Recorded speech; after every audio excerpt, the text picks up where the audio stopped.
जिस तरह का किरदार प्रकाश सिंह बादल का राजनीतिक तौर पर देखा जाता भी मन्निया जाता कि ਉਹਦੇ ਢਿੱਡ ਦੀ ਗੱਲ ਜਿਹੜੀ ਆ ਉਹ ਜਾਂ ਤਾਂ ਉਹ ਜਾਣਦਾ ਜਾਂ ਰੱਬ ਜਾਣਦਾ। ਇਹ ਦੋ ਸੀਟਾਂ ਐਲਾਨ ਜਿਹੜੀਆਂ ਹੋਈਆਂ ਆ ਤੇ ਇਹ ਦੋ ਸੀਟਾਂ ਨੇ ਪੰਜਾਬ ਦੀ ਅਕਾਲੀ ਰਾਜਨੀਤੀ ਵਿੱਚ ਚੁੰਝ ਚਰਚਾ ਛੇੜ ਦਿੱਤੀ ਆ। ਰਾਜਨੀਤੀ ਦੇ ਵਿੱਚ ਕੋਈ ਦੋਸਤ ਨਹੀਂ ਤੇ ਕੋਈ ਦੁਸ਼ਮਣ ਨਹੀਂ। ਅਸੀਂ ਨਿਤਿਸ਼ ਕੁਮਾਰ ਤੇ ਲਾਲੂ ਯਾਦਵ ਨੂੰ ਲੜਦੇ ਵੀ ਦੇਖਿਆ, ਇੱਕ ਸਟੇਜ ਤੇ ਮੁੜ ਕੇ ਜੱਫੀ ਪਾ ਕੇ ਵੀ ਦੇਖਿਆ ਤੇ ਉਸ ਤੋਂ ਬਾਅਦ ਫਿਰ ਲੜਦੇ ਵੀ ਦੇਖਿਆ ਤੇ ਫਿਰ ਜੱਫੀ ਪਾਉਂਦਿਆਂ ਵੀ ਦੇਖਿਆ।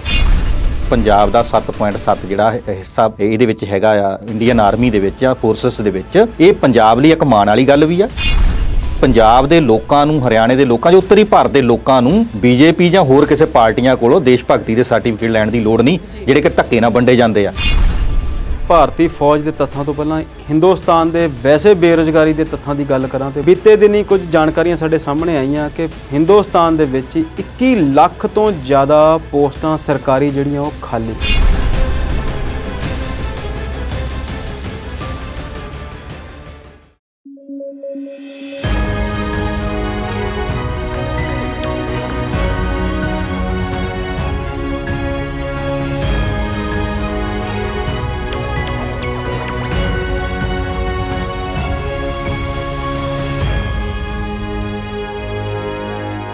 पंजाबी नैशनल टीवी देख रहे दर्शकों ਨੂੰ जी आया आखदे हां। ਤੁਹਾਡਾ ਮਨਪਸੰਦ ਪ੍ਰੋਗਰਾਮ ਵਿਚਾਰ ਚਰਚਾ ਲੈ ਕੇ ਇੱਕ ਵਾਰ ਫਿਰ ਤੋਂ ਹਾਜ਼ਰ ਹੋ ਗਏ ਹਾਂ।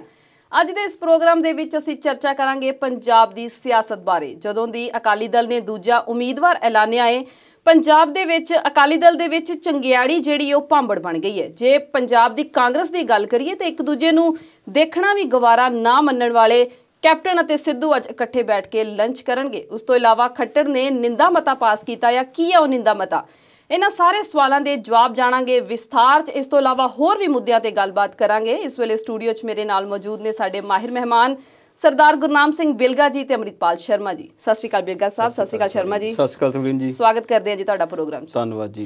बिलगा साहब, अज दे प्रोग्राम की शुरुआत करते हैं पंजाब की अकाली सियासत की, जिथे कि जदों दा उन्होंने दूजा उम्मीदवार अपना ऐलानिया आ काफ़ी गरमा गई है सियासत। सानू इहदे बारे विस्तार च दसो। सवलीन जी, जिस तरह आपां पिछले लंबे समय दे विच अकाली दल का इतिहास देखते हैं तो प्रकाश सिंह बादल ने काफ़ी लंबा समा राज भी किया ते मुख मंत्री के अहुदे ते भी वो बरकरार रहे हैं। पर अक्सर जिस तरह का किरदार प्रकाश सिंह बादल का राजनीतिक तौर पर देखा जाता भी मन्निया जाता कि ਉਹਦੇ ਢਿੱਡ ਦੀ ਗੱਲ ਜਿਹੜੀ ਆ ਉਹ ਜਾਂ ਤਾਂ ਉਹ ਜਾਣਦਾ ਜਾਂ ਰੱਬ ਜਾਣਦਾ। ਅਕਸਰ ਜਦੋਂ ਵੀ ਇੱਦਾਂ ਇਲੈਕਸ਼ਨਾਂ ਦੇ ਨੇੜੇ ਤੇੜੇ ਜਾ ਕੇ ਕਿਸੇ ਹਲਕੇ ਦੀ ਟਿਕਟ ਬਾਰੇ ਜਦੋਂ ਸਰਦਾਰ ਪ੍ਰਕਾਸ਼ ਸਿੰਘ ਬਾਦਲ ਨਾਲ ਪੱਤਰਕਾਰਾਂ ਵੱਲੋਂ ਜਾਂ ਕਿਸ ਤਰ੍ਹਾਂ ਗੱਲ ਕੀਤੀ ਜਾਂਦੀ ਸੀ ਤੇ ਉਹਨਾਂ ਦਾ ਇੱਕ ਜਵਾਬ ਹੁੰਦਾ ਸੀ ਜੀ ਇਹ ਪਾਰਟੀ ਫੈਸਲਾ ਕਰੂਗੀ, ਚਾਹੇ ਕਰਨਾ ਭਾਵੇਂ ਉਹ ਨਹੀਂ ਹੁੰਦਾ ਸੀਗਾ, ਜਾਂ ਜੀ ਕੋਰ ਗਰੁੱਪ ਜਾਂ ਕੋਰ ਕਮੇਟੀ ਪਾਸ ਕਰੂਗੀ। ਪਰ ਇਹ ਪਹਿਲੀ ਵਾਰੀ ਹੋਇਆ ਆ ਕਿ ਹਜੇ ਤਕਰੀਬਨ ਸਾਲ ਦਾ ਸਮਾਂ ਨੇੜੇ ਤੇੜੇ ਰਹਿ ਰਿਹਾ, ਇਹ ਦੋ ਸੀਟਾਂ ਤੋਂ ਜਿਹੜਾ ਐਲਾਨ ਸਰਦਾਰ ਸੁਖਬੀਰ ਸਿੰਘ ਬਾਦਲ ਨੇ ਸਿੱਧੇ ਤੌਰ ਤੇ ਕਰ ਦਿੱਤਾ। ਉਹਦੇ ਵਿੱਚ ਇੱਕ ਚਰਚਾ ਚੱਲ ਰਹੀ ਆ ਵੀ ਕਿਹੜੀ ਕੋਰ ਕਮੇਟੀ ਤੇ ਕਿਹੜਾ ਪਾਰਲੀਮੈਂਟ ਅਫੇਅਰ ਗਰੁੱਪ ਜਿਹੜਾ ਹੈਗਾ ਵੀ ਕਿਸੇ ਦੇ ਵਿੱਚ ਕੋਈ ਪਾਸ ਨਹੀਂ ਹੋਇਆ।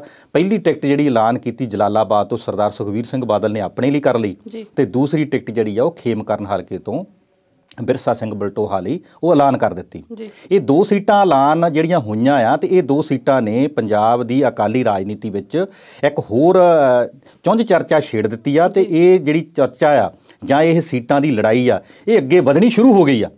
ਚਾਹੇ ਉਹ ਇਸ ਤੋਂ ਨਾਲ ਲੱਗਦਾ ਹਲਕਾ ਆਪਾਂ ਦੇਖ ਲਈਏ ਦੂਸਰਾ ਫਤਿਹਗੜ੍ਹ ਸਾਹਿਬ ਚੂੜੀਆਂ, ਜਿੱਥੋਂ ਨਿਰਮਲ ਸਿੰਘ ਕਾਲੋ ਸਾਬਕਾ ਸਪੀਕਰ ਦਾ ਪਰਿਵਾਰ, ਇਸੇ ਤਰ੍ਹਾਂ ਬਾਕੀ ਹਲਕਿਆਂ ਉੱਤੇ ਵੀ ਕਿਤੇ ਨਾ ਕਿਤੇ ਨੋਕ ਝੋਕ ਹੋਣੀ ਸ਼ੁਰੂ ਹੋ ਗਈ ਆ।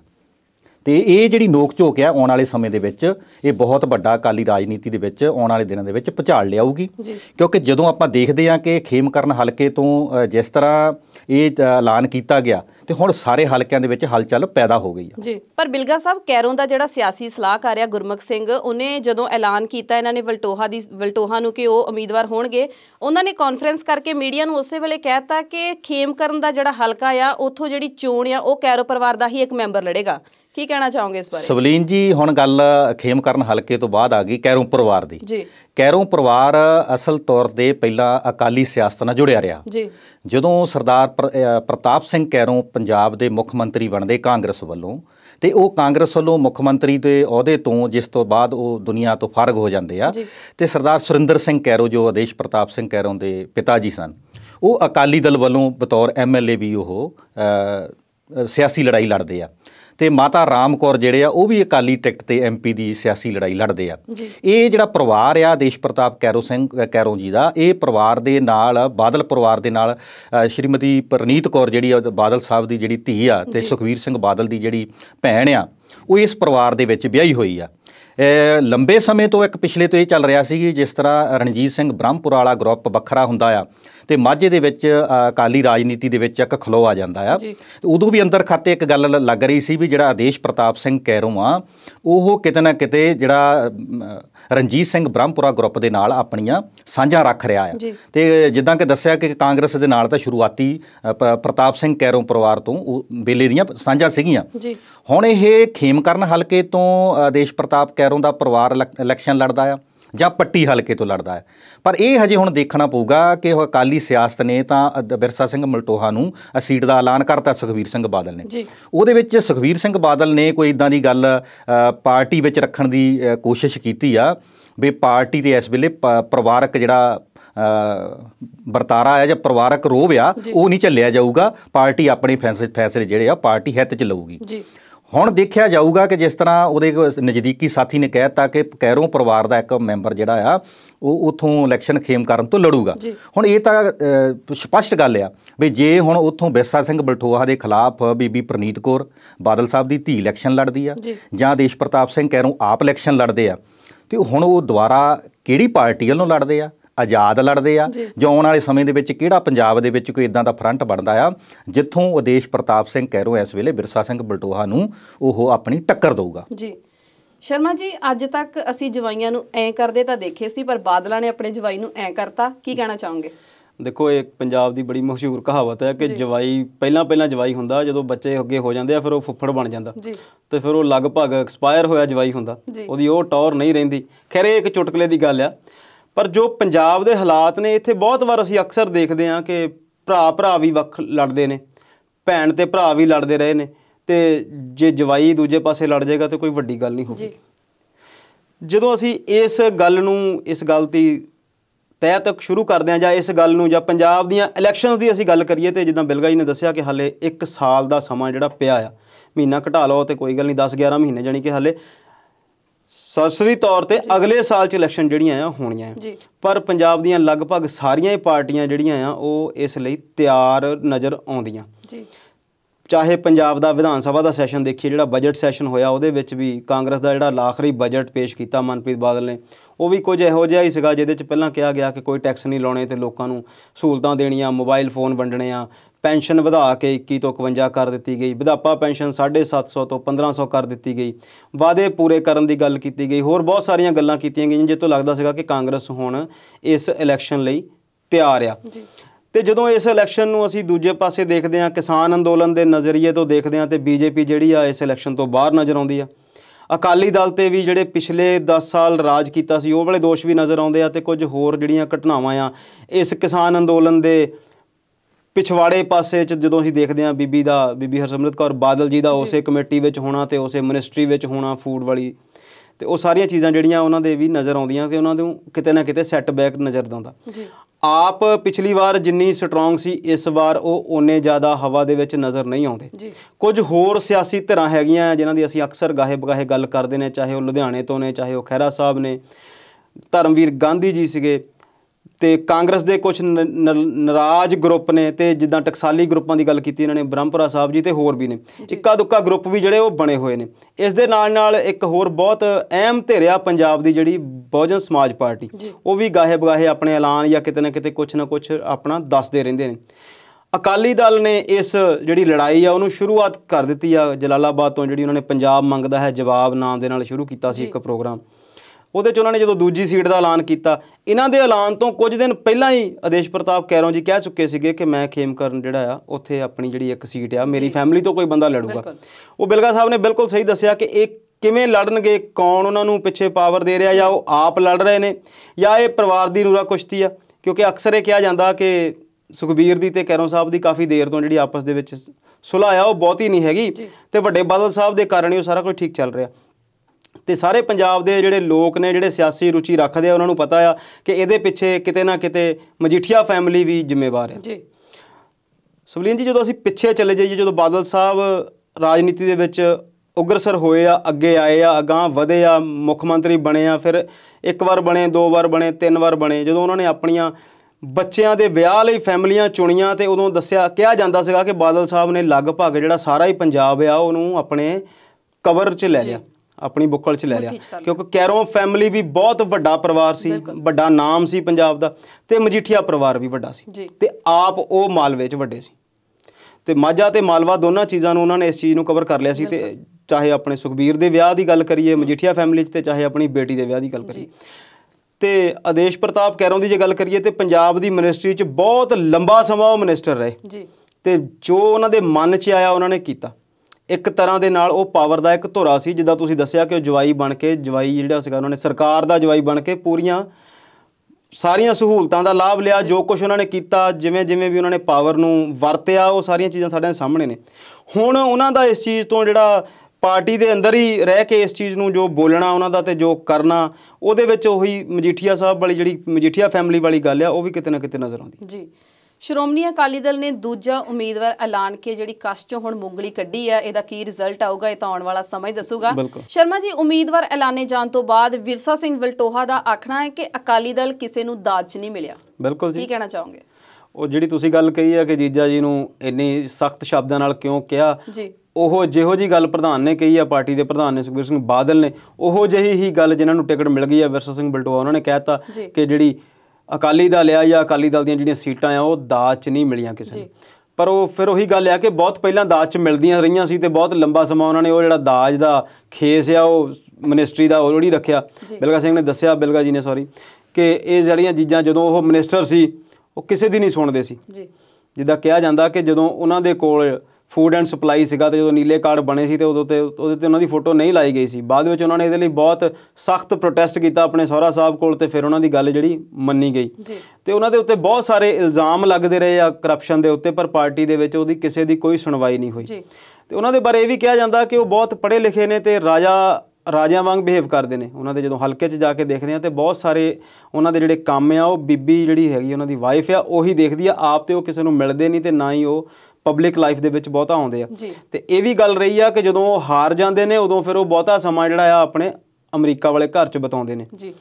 ਤੇ ਦੂਸਰੀ ਗੱਲ ਇਹ ਵੀ ਆ ਕਿ ਜਦੋਂ ਪਿਛਲੀ ਵਾਰ ਉਹਨਾਂ ਦੀ ਜਿੱਤ ਹੋਈ ਸੀ ਤੇ ਉਹ ਬਹੁਤ ਨੋਮੀਨਲ ਮਾਰਜਨ ਨਾਲ ਹੋਈ ਸੀ। ਮੇਰਾ ਖਿਆਲ ਆ ਕਿ ਕੁਝ ਕੁ ਵੋਟਾਂ ਨਾਲ ਹੀ ਉਹਨਾਂ ਦੀ ਜਿੱਤ ਹੋਈ ਸੀ। ਤੇ ਪਿਛਲੀ ਵਾਰ ਜਦੋਂ ਹਾਰੇ ਆ ਹਰਮਿੰਦਰ ਸਿੰਘ ਗਿੱਲ ਕੋਲੋਂ, ਉਦੋਂ ਵੀ ਇਹ ਕਿਹਾ ਜਾਂਦਾ ਸੀਗਾ ਕਿ ਉਹ ਆਪ ਨਹੀਂ ਹਾਰੇ, ਉਹਨਾਂ ਨੂੰ ਅਕਾਲੀ ਦਲ ਨੇ ਹੀ ਹਰਾਇਆ ਹੈ। ਰਾਜਨੀਤੀ ਆ ਇਹਦੇ 'ਚ, ਜਿੱਦਾਂ ਤੁਸੀਂ ਗੱਲ ਜੀਜਾ ਜੀ ਵਾਲੀ ਕੀਤੀ, ਮੈਂ ਉਹਦੀ ਗੱਲ ਕਰਦਾ ਸੀਗਾ ਕਿ ਇੱਥੇ ਕੁਝ ਵੀ ਨਹੀਂ ਹੈਗਾ, ਕੋਈ ਸਭ ਕੁਝ ਜਾਇਜ਼ ਹੈ, ਕੋਈ ਪੱਕਾ ਦੋਸਤ ਨਹੀਂ, ਕੋਈ ਪੱਕਾ ਰਿਸ਼ਤੇਦਾਰ ਨਹੀਂ, ਕੋਈ ਪੱਕਾ ਦੁਸ਼ਮਣ ਨਹੀਂ। ਜਿਹੜੀਆਂ ਸਥਿਤੀਆਂ ਤੇ ਪ੍ਰਸਥਿਤੀਆਂ ਜਿੱਦਾਂ ਉਹ ਬਦਲੀ ਜਾਂਦੀਆਂ ਉੱਦਾਂ ਰਿਸ਼ਤੇ ਬਦਲੀ ਜਾਂਦੇ ਆ।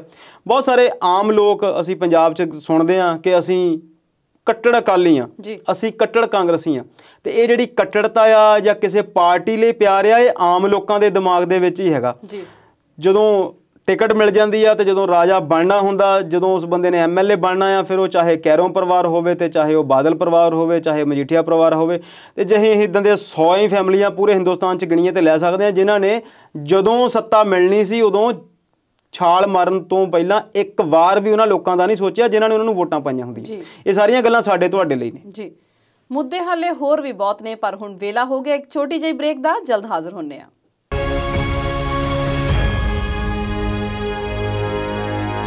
ਬ੍ਰੇਕ ਤੋਂ ਬਾਅਦ ਵਿਚਾਰ ਚਰਚਾ ਦੇਖ ਰਹੇ ਦਰਸ਼ਕਾਂ ਦਾ ਸਵਾਗਤ ਕਰਦੇ ਹਾਂ। ਬਿਲਗਾ ਜੀ, ਜੇ ਅਕਾਲੀ ਸਿਆਸਤ ਤੋਂ ਬਾਅਦ ਹੁਣ ਪੰਜਾਬ ਦੀ ਕਾਂਗਰਸ ਦੀ ਸਿਆਸਤ ਦੀ ਗੱਲ ਕਰੀਏ ਤੇ ਦੋ ਮੰਤਰੀ ਜਿਹੜੇ ਇੱਕ ਦੂਜੇ ਨੂੰ ਵੇਖਣਾ ਵੀ ਪਸੰਦ ਨਹੀਂ ਕਰਦੇ, ਉਹ ਅੱਜ ਇਕੱਠੇ ਬਹਿ ਕੇ ਲੰਚ ਕਰਨਗੇ। ਮੈਂ ਗੱਲ ਕਰ ਰਹੀ ਹਾਂ ਕੈਪਟਨ ਅਮਰਿੰਦਰ ਸਿੰਘ ਤੇ ਨਵਜੋਤ ਸਿੰਘ ਸਿੱਧੂ ਦੀ। ਕੀ ਕਹਿਣਾ ਚਾਹੋਗੇ? ਸਵਲੀਨ ਜੀ, ਜਿਸ ਤਰ੍ਹਾਂ ਅਕਾਲੀ ਸਿਆਸਤ ਵਿੱਚ ਟਿਕਟਾਂ ਨੂੰ ਲੈ ਕੇ ਭੁਚਾਲ ਆਇਆ, ਇਹਦੇ ਤੋਂ ਅਛੂਤੀ ਜਿਹੜੀ ਉਹ ਕਾਂਗਰਸ ਵੀ ਹੈ ਨਹੀਂ ਜੀ। ਆਪਾਂ ਦੇਖਦੇ ਹਾਂ ਕਿ ਨਵਜੋਤ ਸਿੰਘ ਸਿੱਧੂ ਜਿਸ ਤਰ੍ਹਾਂ ਪਹਿਲਾਂ BJP ਛੱਡ ਕੇ ਆਉਂਦੇ ਆ, 4 ਸਾਲ ਦਾ ਇਸ ਸਰਕਾਰ ਦਾ ਸਮਾਂ ਹੋ ਗਿਆ, ਲਗਭਗ 1.5 ਸਾਲ ਦੇ ਨੇੜੇ ਤੇੜੇ ਉਹਨਾਂ ਨੂੰ ਚੁੱਪ ਹੋਇਆਂ ਨੂੰ ਹੋ ਗਿਆ। ਫਿਰ ਵੀ ਥੋੜ੍ਹਾ ਆਪਾਂ ਪਿੱਛੇ ਦੇਖਦੇ ਹਾਂ ਤੇ ਸਾਲ ਕੁ ਪਹਿਲਾਂ ਪਿਛਲੀ ਸਰਕਾਰ ਦਾ ਪਾ ਲਈਏ, ਜਦੋਂ ਤੋਂ ਨਵਜੋਤ ਸਿੰਘ ਸਿੱਧੂ BJP ਛੱਡ ਕੇ ਕਾਂਗਰਸ ਵਿੱਚ ਨਹੀਂ ਸੀ ਆਇਆ ਜੀ। ਕੋਈ ਸੁਰਖੀ, ਕੋਈ ਅਖਬਾਰ, ਕੋਈ ਡਿਸਕਸ਼ਨ, ਕੋਈ ਟੈਲੀਵਿਜ਼ਨਾਂ ਦੇ ਉੱਤੇ ਪ੍ਰੋਗਰਾਮ ਜਿਹੜੇ ਚੱਲਦੇ ਆ, ਇਹ ਪਿਛਲੇ 5 ਸਾਲ ਦੇ ਵਿੱਚ ਕੋਈ ਗਿਣਤੀ ਦੇ ਹੋਣਗੇ ਜਿਹਦੇ ਵਿੱਚ ਨਵਜੋਤ ਸਿੰਘ ਸਿੱਧੂ ਦੇ ਨਾਂ ਦਾ ਕਦੀ ਜ਼ਿਕਰ ਨਾ ਹੋਇਆ ਹੋਵੇ।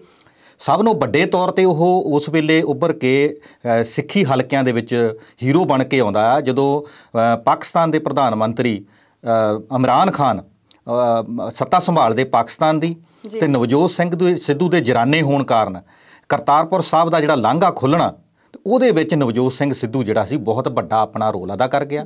ਉਸ ਵੇਲੇ ਵੀ ਕੈਪਟਨ ਅਮਰਿੰਦਰ ਸਿੰਘ ਵੱਲੋਂ ਤੇ ਮੋਦੀ ਸਰਕਾਰ ਵੱਲੋਂ ਇਸ ਚੀਜ਼ ਨੂੰ ਕੋਈ ਜ਼ਿਆਦਾ ਤਵੱਜੋ ਨਹੀਂ ਸੀ ਦਿੱਤੀ ਜਾ ਰਹੀ, ਕਿਉਂਕਿ ਸਾਰੇ ਇਸ ਗੱਲ ਨੂੰ ਮੰਨਦੇ ਸੀ ਕਿ ਨਵਜੋਤ ਸਿੰਘ ਸਿੱਧੂ ਜਿਹੜਾ ਆ, ਉਹ ਇਹਦਾ ਸਿਰਾ ਉਹਨੂੰ ਜ਼ਿਆਦਾ ਜਾਣਾ ਆ।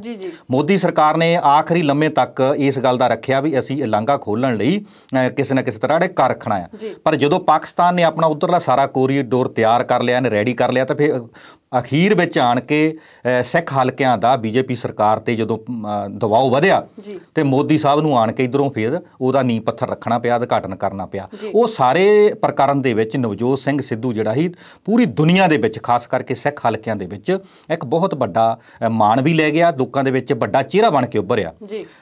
2019 ਦੀ ਜਦੋਂ ਇਲੈਕਸ਼ਨ ਆਉਂਦੀ ਆ, ਰਾਜਾ ਅਮਰਿੰਦਰ ਸਿੰਘ ਜਿਹੜਾ ਬਠਿੰਡੇ ਤੋਂ ਇਲੈਕਸ਼ਨ ਲੜ ਰਿਹਾ ਸੀ, ਉਹਦੇ ਸਟੇਜ ਤੋਂ ਇੱਕੋ ਹੀ ਗੱਲ ਕਹੀ ਗਈ ਸਰਕਾਰ ਦੇ ਖਿਲਾਫ ਜਾਂ ਕੈਪਟਨ ਸਾਹਿਬ ਦੇ ਖਿਲਾਫ, ਬਸ ਉਸ ਗੱਲ ਤੋਂ ਫਿਰ ਲੀਹ ਤੋਂ ਉਤਰਿਆ।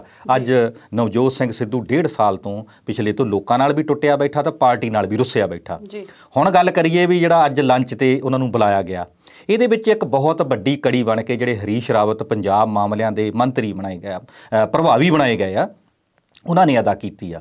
ਕਿਉਂਕਿ ਹਰੀਸ਼ ਰਾਵਤ ਜੀ ਦਾ ਬਹੁਤ 3-4 ਮਹੀਨੇ ਤੋਂ 5 ਮਹੀਨੇ ਤੋਂ ਇੱਕੋ ਜ਼ੋਰ ਲੱਗਾ ਹੋਇਆ ਵੀ ਕਿਸੇ ਨਾ ਕਿਸੇ ਤਰ੍ਹਾਂ ਨਵਜੋਤ ਸਿੰਘ ਸਿੱਧੂ ਤੇ ਕੈਪਟਨ ਅਮਰਿੰਦਰ ਸਿੰਘ ਦੇ ਵਿੱਚ ਜਿਹੜੀ ਇੱਕ ਦਰਾਰ ਆ, ਇੱਕ ਖਾਈ ਬਣੀ ਆ, ਉਹਨੂੰ ਭਰਪਾਈ ਕਰਕੇ ਇਹਨਾਂ ਨੂੰ ਨੇੜੇ ਲਿਆਂਦਾ ਜਾਵੇ। ਕੁਛ ਦਿਨ ਪਹਿਲਾਂ ਉਹਨੇ ਪ੍ਰਾਈਵੇਟ ਚੈਨਲਾਂ ਤੇ ਹਰੀਸ਼ ਰਾਵਤ ਨੇ ਇੰਟਰਵਿਊ ਦਿੱਤਾ ਸੀ ਵੀ ਕੁਛ ਆਉਣ ਵਾਲੇ ਦਿਨਾਂ ਦੇ ਵਿੱਚ ਚੰਗੀ ਖਬਰ ਮਿਲੂਗੀ। ਇਹ 3-4 ਦਿਨ ਦੇ ਵਿੱਚ ਹੀ ਇਹ ਸਾਰਾ ਜਿਹੜਾ ਲੰਚ ਦਾ ਪ੍ਰੋਗਰਾਮ ਤੈਅ ਹੋ ਗਿਆ। ਹੁਣ ਦੇਖਦੇ ਆ ਕਿ 1.5 ਸਾਲ ਦੀ ਕੜੱਤਣ ਕੀ ਇੱਕ ਲੰਚ ਦੇ ਵਿੱਚ ਕੋਈ ਸੇਵੀਆਂ ਜਾਂ ਮਿੱਠੀ ਖੀਰ ਖਿਲਾ ਕੇ ਉਹ ਮਿੱਠੀ ਕੀਤੀ ਜਾਂਦੀ ਆ, ਇਹ ਕੜੱਤਣ ਕਿੰਨੇ ਕੁ ਅੱਗੇ ਹੋਰ ਚੱਲੂਗੀ, ਜਾਂ ਜਿਹੜਾ ਇਹਨਾਂ ਦਾ ਆਪਸ ਵਿੱਚ ਹੀ ਕੈਪਟਨ ਅਮਰਿੰਦਰ ਸਿੰਘ ਵੀ ਗੋਤਵਾਈ ਸਿੱਧੂ ਨੇ ਤੇ ਨਵਜੋਤ ਸਿੰਘ ਸਿੱਧੂ ਵੀ ਸਿੱਧੂ ਨੇ, ਇਹ ਆਪ ਸਿੱਧੂਆਂ ਦੀ ਲੜਾਈ ਆਉਣ ਵਾਲੇ ਸਮੇਂ ਦੇ ਵਿੱਚ ਪੰਜਾਬ ਨੂੰ ਕਿੰਨਾ ਫਾਇਦਾ ਦੇਵੇਗੀ, ਪੰਜਾਬ ਦਾ ਕਿੰਨਾ ਭਲਾ ਕਰੇਗੀ, ਆਵਾਮ ਦੇ ਵਿੱਚ ਸਰਕਾਰ ਦਾ ਜਿਹੜਾ ਪੱਖ ਜਾਣਾ ਚਾਹੀਦਾ ਸੀ ਪਿਛਲੇ 4 ਸਾਲ ਦੇ ਵਿੱਚ, ਉਹਨਾਂ ਕੈਪਟਨ ਅਮਰਿੰਦਰ ਸਿੰਘ ਤੋਂ ਨਹੀਂ ਪਚਾ ਹੋਇਆ। ਕਿਉਂਕਿ ਕਿਸਾਨੀ ਅੰਦੋਲਨ ਨਾਲ ਲੋਕ ਜੁੜ ਗਏ ਜਾਂ ਉੱਧਰ ਦਿੱਲੀ ਦੀਆਂ ਦਰਵਾਜ਼ਿਆਂ ਤੇ ਬੈਠੇ ਕਰਕੇ ਪੰਜਾਬ ਸਰਕਾਰ ਨੂੰ ਉਨੇ ਸਵਾਲ ਨਹੀਂ ਹੋਏ ਡਿਵੈਲਪਮੈਂਟ ਦੇ ਹਿਸਾਬ ਦੇ ਨਾਲ, ਹੋਰ ਮੁੱਦਿਆਂ ਦੇ ਉੱਤੇ ਜਿੰਨੇ ਸਵਾਲ ਕੈਪਟਨ ਅਮਰਿੰਦਰ ਸਿੰਘ ਨੂੰ ਲੋਕਾਂ ਦੇ ਹੱਲ ਕਰਨੇ ਚਾਹੀਦੇ ਸੀਗੇ। ਹੁਣ ਦੇਖਦੇ ਹਾਂ ਕਿ ਅੱਜ ਦਾ ਲੰਚ ਜਿਹੜਾ ਆ ਉਹ ਨਵਜੋਤ ਸਿੰਘ ਸਿੱਧੂ ਤੇ ਕੈਪਟਨ ਅਮਰਿੰਦਰ ਸਿੰਘ ਦੀਆਂ ਦੂਰੀਆਂ ਨੂੰ ਕਿੱਦਾਂ ਨੇੜੇ ਲੈ ਕੇ ਆਉਂਦਾ ਆ। ਇਹ ਭਵਿੱਖ ਦੇ ਵਿੱਚ ਦੇਖਿਆ ਜਾਊਗਾ। ਕੁਝ ਦਿਨਾਂ ਤੋਂ ਗੱਲਾਂ ਚੱਲ ਰਹੀਆਂ ਸੀ ਨਵਜੋਤ ਸਿੰਘ ਸਿੱਧੂ ਪੰਜਾਬ ਪਾਰਟੀ ਦੇ ਪ੍ਰਧਾਨ ਬਣ ਸਕਦੇ ਆ, ਨਵਜੋਤ ਸਿੰਘ ਸਿੱਧੂ ਡਿਪਟੀ ਮੁੱਖ ਮੰਤਰੀ ਬਣ ਸਕਦੇ ਆ, ਜਾਂ ਨਵਜੋਤ ਸਿੰਘ ਸਿੱਧੂ ਨੂੰ ਜਿੱਦਾਂ ਕਿਰਕਰੀ ਕਰਕੇ ਉਹਦਾ ਸਥਾਨਕ ਸਰਕਾਰਾਂ ਡਿਪਾਰਟਮੈਂਟ ਤੋਂ ਬਦਲ ਕੇ ਬਿਜਲੀ ਮਹਿਕਮਾ ਦਿੱਤਾ ਗਿਆ ਸੀ, ਜੋ ਉਹਨੇ ਐਕਸੈਪਟ ਨਹੀਂ ਕੀਤਾ, ਵੀ ਕੀ ਦੁਬਾਰਾ ਉਹਨੂੰ ਫਿਰ ਸਥਾਨਕ ਸਥਾਨਾਂ ਵਿਭਾਗ ਦਿੱਤਾ ਜਾਂਦਾ ਆ। ਹਰੀਸ਼ ਰਾਵਤ ਦਾ ਕਹਿਣਾ ਆ ਕਿ ਨਵਜੋਤ ਸਿੰਘ ਸਿੱਧੂ ਦਾ ਅਸੀਂ ਉਪਯੋਗ ਬਹੁਤ ਵੱਡੇ ਪੱਧਰ ਤੇ 2022 ਦੀ ਇਲੈਕਸ਼ਨ 'ਚ ਕਰਾਂਗੇ, ਪਰ 2022 ਦੀ ਇਲੈਕਸ਼ਨ ਆਉਣ ਤੇ ਇਸ ਲੰਚ ਦਾ ਇਹਦਾ ਜਿਹੜਾ ਬਹੁਤ ਮਾਇਨੇ ਕੱਢੇ ਜਾ ਰਹੇ ਆ। ਅੱਜ ਸ਼ਾਮ ਤੱਕ ਜਾਂ ਕੱਲ੍ਹ ਸਵੇਰ ਤੱਕ ਇਸ ਜਿਹੜਾ ਲੰਚ ਆ ਇਹਦੇ ਰਿਜ਼ਲਟ ਜਾਂ ਨਤੀਜੇ ਸਾਹਮਣੇ ਆ ਜਾਣਗੇ ਕਿ ਨਵਜੋਤ ਸਿੰਘ ਸਿੱਧੂ ਕਾਂਗਰਸ, ਪੰਜਾਬ ਦੀ ਕਾਂਗਰਸ ਵਿੱਚ ਐਕਟਿਵ ਹੁੰਦੇ ਆ ਕਿ ਜਾਂ ਨਵਜੋਤ ਸਿੰਘ ਸਿੱਧੂ ਜਿਹੜੇ ਆਉਣ ਵਾਲੇ ਸਮੇਂ ਦੇ ਵਿੱਚ ਕੋਈ ਹੋਰ ਦਰਵਾਜ਼ਾ ਦੇਖਦੇ ਆ। ਜੀ ਸ਼ਰਮਾ ਜੀ, ਪੰਜਾਬ ਦੀ ਕਾਂਗਰਸ ਦੇ ਵਿੱਚ ਜਿਹੜੀ ਲੁਕਣ ਮੀਟੀ ਚੱਲ ਰਹੀ ਹੈ, ਕਦੇ ਸਿੱਧੂ ਲੱਭ ਗਿਆ ਤੇ ਕਦੇ ਗਵਾਚ ਗਿਆ, ਉਹਦੇ ਬਾਰੇ ਤੁਸੀਂ ਕੀ ਕਹਿਣਾ ਚਾਹੁੰਦੇ ਹੋ? ਦੇਖੋ ਜੀ, ਸਿੱਧੂ ਸਾਹਿਬ ਲਈ ਜਿਹੜਾ ਗਵਾਚਣਾ ਆ ਉਹ ਬਹੁਤ ਮਾੜੀ ਗੱਲ ਆ। ਕਿਸੇ ਪਾਰਟੀ 'ਚ ਰਹਿਣ, ਕਿਸੇ ਅਹੁਦਾ ਮਿਲੇ ਚਾਹੇ ਨਾ ਮਿਲੇ, ਜਦੋਂ ਤੁਸੀਂ ਲੀਡਰ ਬਣ ਜਾਂਦੇ, ਜਦੋਂ ਤੁਸੀਂ ਲੋਕਾਂ ਦੀ ਰਹਿਨੁਮਾਈ ਕਰਦੇ ਆ, ਜੇ ਤੁਸੀਂ ਮਿਨਿਸਟਰ ਨਹੀਂ ਵੀ ਹੈਗੇ, ਤੁਸੀਂ ਆਪਣੇ ਹਲਕੇ ਦੇ MLA ਤਾਂ ਹੋ, ਤੁਸੀਂ ਇੱਕ ਹਲਕੇ ਲਈ 2-3 ਵਾਰ MP ਰਹਿ ਚੁੱਕੇ ਆ, ਤੁਸੀਂ ਵੈਸੇ ਵੀ ਇੱਕ ਆਈਕਨ ਆ, ਸੈਲੀਬ੍ਰਿਟੀ ਆ, ਤੇ ਤੁਹਾਨੂੰ ਇੰਨਾ ਲੰਮਾ ਸਮਾਂ ਲੋਕਾਂ ਤੋਂ ਟੁੱਟ ਕੇ ਨਹੀਂ ਰਹਿਣਾ ਚਾਹੀਦਾ। ਇੱਕ ਗੱਲ। ਦੂਜੀ ਗੱਲ ਜਿਹੜੀ ਤੁਸੀਂ ਪਹਿਲਾਂ ਕੀਤੀ ਕਿ ਮਿਨਿਸਟਰ ਪੰਜਾਬ ਦੇ 2 ਨੇ ਇੱਕ ਦੂਜੇ ਨੂੰ ਦੇਖ ਕੇ ਵੀ ਰਾਜੀ ਨਹੀਂ, ਮੈਂ ਪਹਿਲਾਂ ਵੀ ਗੱਲ ਕੀਤੀ ਕਿ ਰਾਜਨੀਤੀ ਦੇ ਵਿੱਚ ਕੋਈ ਦੋਸਤ ਨਹੀਂ ਤੇ ਕੋਈ ਦੁਸ਼ਮਣ ਨਹੀਂ। ਅਸੀਂ ਨਿਤਿਸ਼ ਕੁਮਾਰ ਤੇ ਲਾਲੂ ਯਾਦਵ ਨੂੰ ਲੜਦੇ ਵੀ ਦੇਖਿਆ, ਇੱਕ ਸਟੇਜ ਤੇ ਮੁੜ ਕੇ ਜੱਫੀ ਪਾ ਕੇ ਵੀ ਦੇਖਿਆ, ਤੇ ਉਸ ਤੋਂ ਬਾਅਦ ਫਿਰ ਲੜਦੇ ਵੀ ਦੇਖਿਆ, ਤੇ ਫਿਰ ਜੱਫੀ ਪਾਉਂਦਿਆਂ ਵੀ ਦੇਖਿਆ। ਇਹੋ ਜਿਹੀ ਹਾਲਾਤ ਜਿਹੜੇ ਪੰਜਾਬ ਦੇ ਨੇ, ਜਿੱਦਾਂ ਬਿਲਗਾ ਜੀ ਨੇ ਦੱਸਿਆ ਕਿ ਕੈਰੋਆਂ ਤੇ ਬਾਦਲਾਂ ਦੀ ਲੜਾਈ ਆ ਤੇ 2 ਸਿੱਧੂਆਂ ਦੀ ਲੜਾਈ ਆ। ਇਹ ਮੈਨੂੰ ਇੱਦਾਂ ਜਾਪਦਾ ਕਿ ਕੈਪਟਨ ਸਾਹਿਬ ਵੀ ਹੁਣ ਕਿਤੇ ਨਾ ਕਿਤੇ ਸੋਚਦੇ ਆ ਕਿ ਇਲੈਕਸ਼ਨ ਨੇੜੇ ਆ ਗਈਆਂ ਤੇ ਅਸੀਂ ਸਾਰੇ ਇਕਜੁੱਟ ਹੋ ਕੇ ਲੜਾਂਗੇ ਤੇ ਜ਼ਿਆਦਾ ਚੰਗਾ ਰਹੂਗਾ।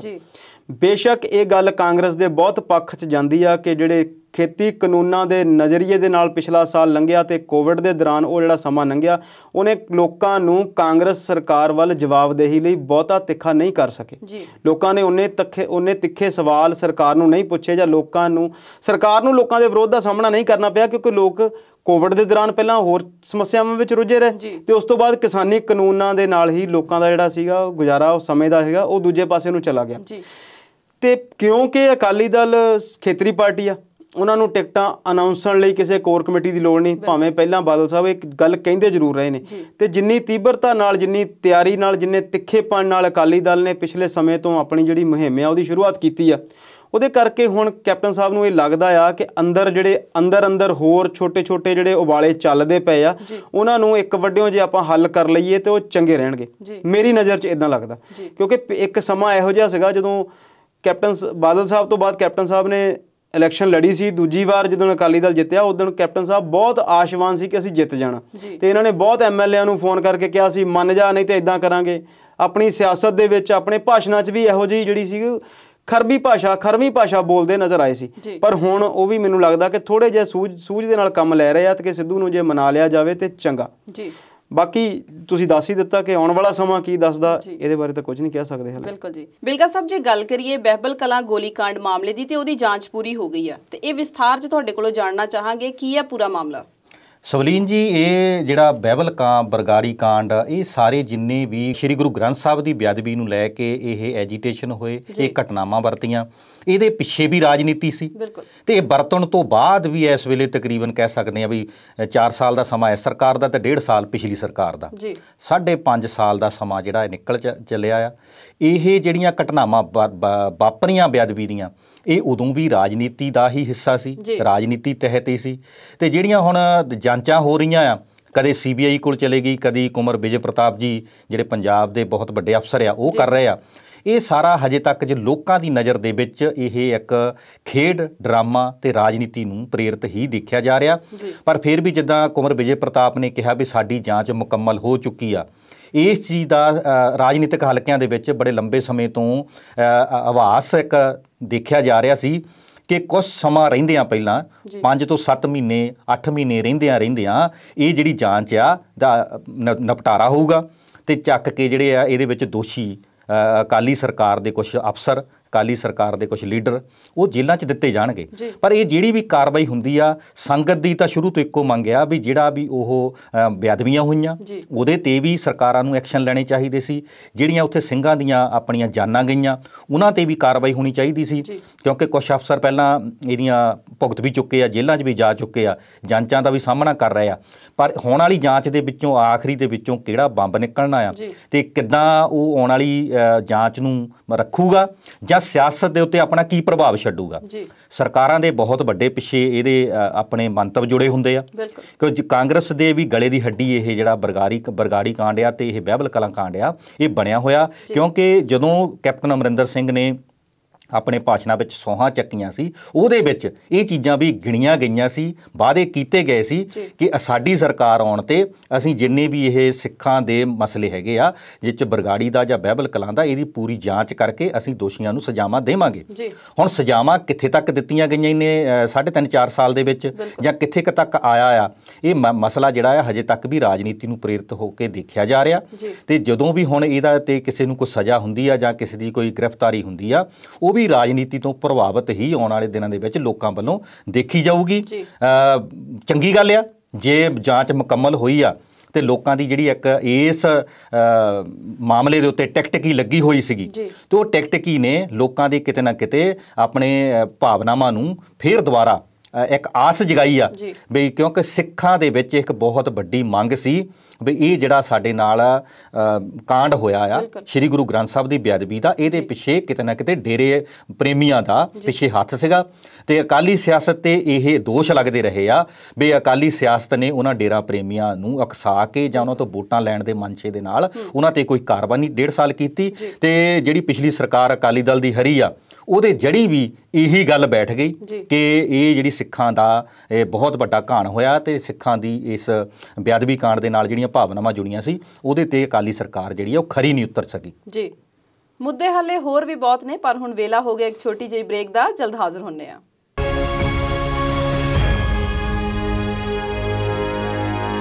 ਬ੍ਰੇਕ ਤੋਂ ਬਾਅਦ ਵਿਚਾਰ ਚਰਚਾ ਦੇਖ ਰਹੇ ਦਰਸ਼ਕਾਂ ਦਾ ਸਵਾਗਤ ਕਰਦੇ ਹਾਂ।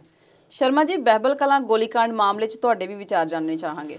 ਵਿਚਾਰ ਦੇਖੋ ਜੀ, ਸਾਰਿਆਂ ਦੇ ਉਹੀ ਨੇ ਕਿ ਜਿਹੜਾ ਸੱਚ ਆ ਉਹ ਸਾਹਮਣੇ ਆਉਣਾ ਚਾਹੀਦਾ ਜੀ, ਪਰ ਹਰ ਸਮੇਂ ਦਾ ਇੱਕ ਆਪਣਾ ਸੱਚ ਹੁੰਦਾ ਜੀ। ਉਹ ਸੱਚ ਜੋ 18 ਚ ਸੀ, ਜੋ 17 ਚ ਸੀ, ਕਿ ਉਹ 21 ਚ ਜਾਂ 22 ਚ ਸਾਹਮਣੇ ਆਊਗਾ? ਜਾਂ ਫਿਰ ਇਹ ਵੀ ਸਾਰੀਆਂ ਸਰਕਾਰਾਂ ਦੇ ਵਾਂਗ, ਸਾਰੀਆਂ ਏਜੰਸੀਆਂ ਦੇ ਵਾਂਗ, ਚਾਹੇ ਅਸੀਂ ਸਟੇਟ ਗਵਰਨਮੈਂਟ ਦੀ ਗੱਲ ਕਰੀਏ, ਚਾਹੇ ਅਸੀਂ ਸੈਂਟਰਲ ਗਵਰਨਮੈਂਟ ਦੀ ਗੱਲ ਕਰੀਏ, ਅਸੀਂ ਰੋਜ਼ ਜਦੋਂ ਗੱਲਬਾਤ ਕਰਦੇ ਹਾਂ ਤੇ ਅਸੀਂ ਦੇਖਦੇ ਹਾਂ ਕਿ ਈਡੀ ਦੇ ਛਾਪੇ ਕਦੋਂ ਤੇ ਕਿੱਥੇ ਪੈਂਦੇ ਨੇ। CBI ਨੂੰ ਇਹੀ ਸਰਕਾਰ ਕਿਸੇ ਟਾਈਮ 'ਚ ਪਿੰਜਰੇ ਦਾ ਤੋਤਾ ਕਹਿੰਦੀ ਸੀ ਜੀ, ਤੇ ਈਡੀ ਦੇ ਨਾਲ NIA ਹੋਰ ਜਿੰਨੀਆਂ ਏਜੰਸੀਆਂ ਨੇ ਜਿਨ੍ਹਾਂ ਦੀ ਪਾਵਰ ਜਿਹੜੀ ਆ ਉਹ ਸਰਕਾਰ ਕੋਲ ਹੈ, ਉਹ ਸਰਕਾਰ ਉਹਨਾਂ ਨੂੰ ਕਿੱਦਾਂ ਸਮੇਂ-ਸਮੇਂ ਵਰਤਦੀ ਰਹਿੰਦੀ ਹੈ। ਕੁੰਵਰ ਵਿਜੇ ਪ੍ਰਤਾਪ ਹਾਲਾਂਕਿ ਬਹੁਤ ਚੰਗੇ ਅਫਸਰ ਨੇ, ਉਹਨਾਂ ਨੇ ਦੱਸਿਆ ਕਿ 8 ਚਲਾਨ ਇਸ ਕੇਸ ਦੇ ਵਿੱਚ ਪੇਸ਼ ਹੋ ਚੁੱਕੇ ਨੇ। ਵੱਡਾ ਮਸਲਾ ਸੀ, ਵੱਡਾ ਮੁੱਦਾ ਸੀ, ਸਰਕਾਰਾਂ ਇਸ ਮੁੱਦੇ ਨਾਲ ਖਿਸਕੀਆਂ। ਕਈ IPS ਅਫਸਰ ਆਪਣੀ ਨੌਕਰੀ ਤੋਂ ਗਏ, ਪੰਜਾਬ ਦੇ DGP ਨੂੰ ਨੌਕਰੀ ਛੱਡਣੀ ਪਈ। ਪੰਜਾਬ ਵਿਧਾਨ ਸਭਾ ਦਾ ਵੱਖਰਾ ਸੈਸ਼ਨ ਬੁਲਾ ਕੇ ਕੈਪਟਨ ਸਾਹਿਬ ਨੇ ਬੜੇ ਭਾਸ਼ਣ ਦਿੱਤੇ। ਇਕੱਲੇ ਕੈਪਟਨ ਸਾਹਿਬ ਨੇ ਹੀ, ਬਹੁਤ ਸਾਰੇ MLA, ਬਹੁਤ ਸਾਰੇ ਮਿਨਿਸਟਰਾਂ ਨੇ ਉਹਦੇ ਤੇ ਬੜੀਆਂ ਗਰਮ ਤਕਰੀਰਾਂ ਕੀਤੀਆਂ। ਪਰ ਇਹਨਾਂ ਤਕਰੀਰਾਂ ਦਾ ਹੱਲ ਕੀ ਆ, ਇਹਨਾਂ ਦਾ ਰਿਜ਼ਲਟ ਕੀ ਆ, ਇਹਨਾਂ ਚੋਂ ਨਿਕਲਦਾ ਕੀ ਆ? ਲੋਕਾਂ ਦਾ ਉਸ ਗੱਲ ਨਾਲ ਕੀ ਭਲਾ ਹੁੰਦਾ? ਇਸ ਸੀਟ ਤੋਂ ਵਲਟੋਆ ਲੜੇਗਾ ਜਾਂ ਕੈਰੋਂ ਲੜੇਗਾ, ਲੋਕਾਂ ਨੂੰ ਕੀ ਮਿਲਦਾ? ਕੀ ਲੋਕਾਂ ਨੂੰ ਸਿਰਫ ਗਰਮ ਕੀਤਾ ਜਾਂਦਾ ਇਸ ਗੱਲ ਲਈ? ਲੋਕਾਂ ਨੂੰ ਸਿਰਫ ਇੱਕ ਦੂਜੇ ਦੇ ਵਿਰੋਧੀ ਬਣਾਇਆ ਜਾਂਦਾ?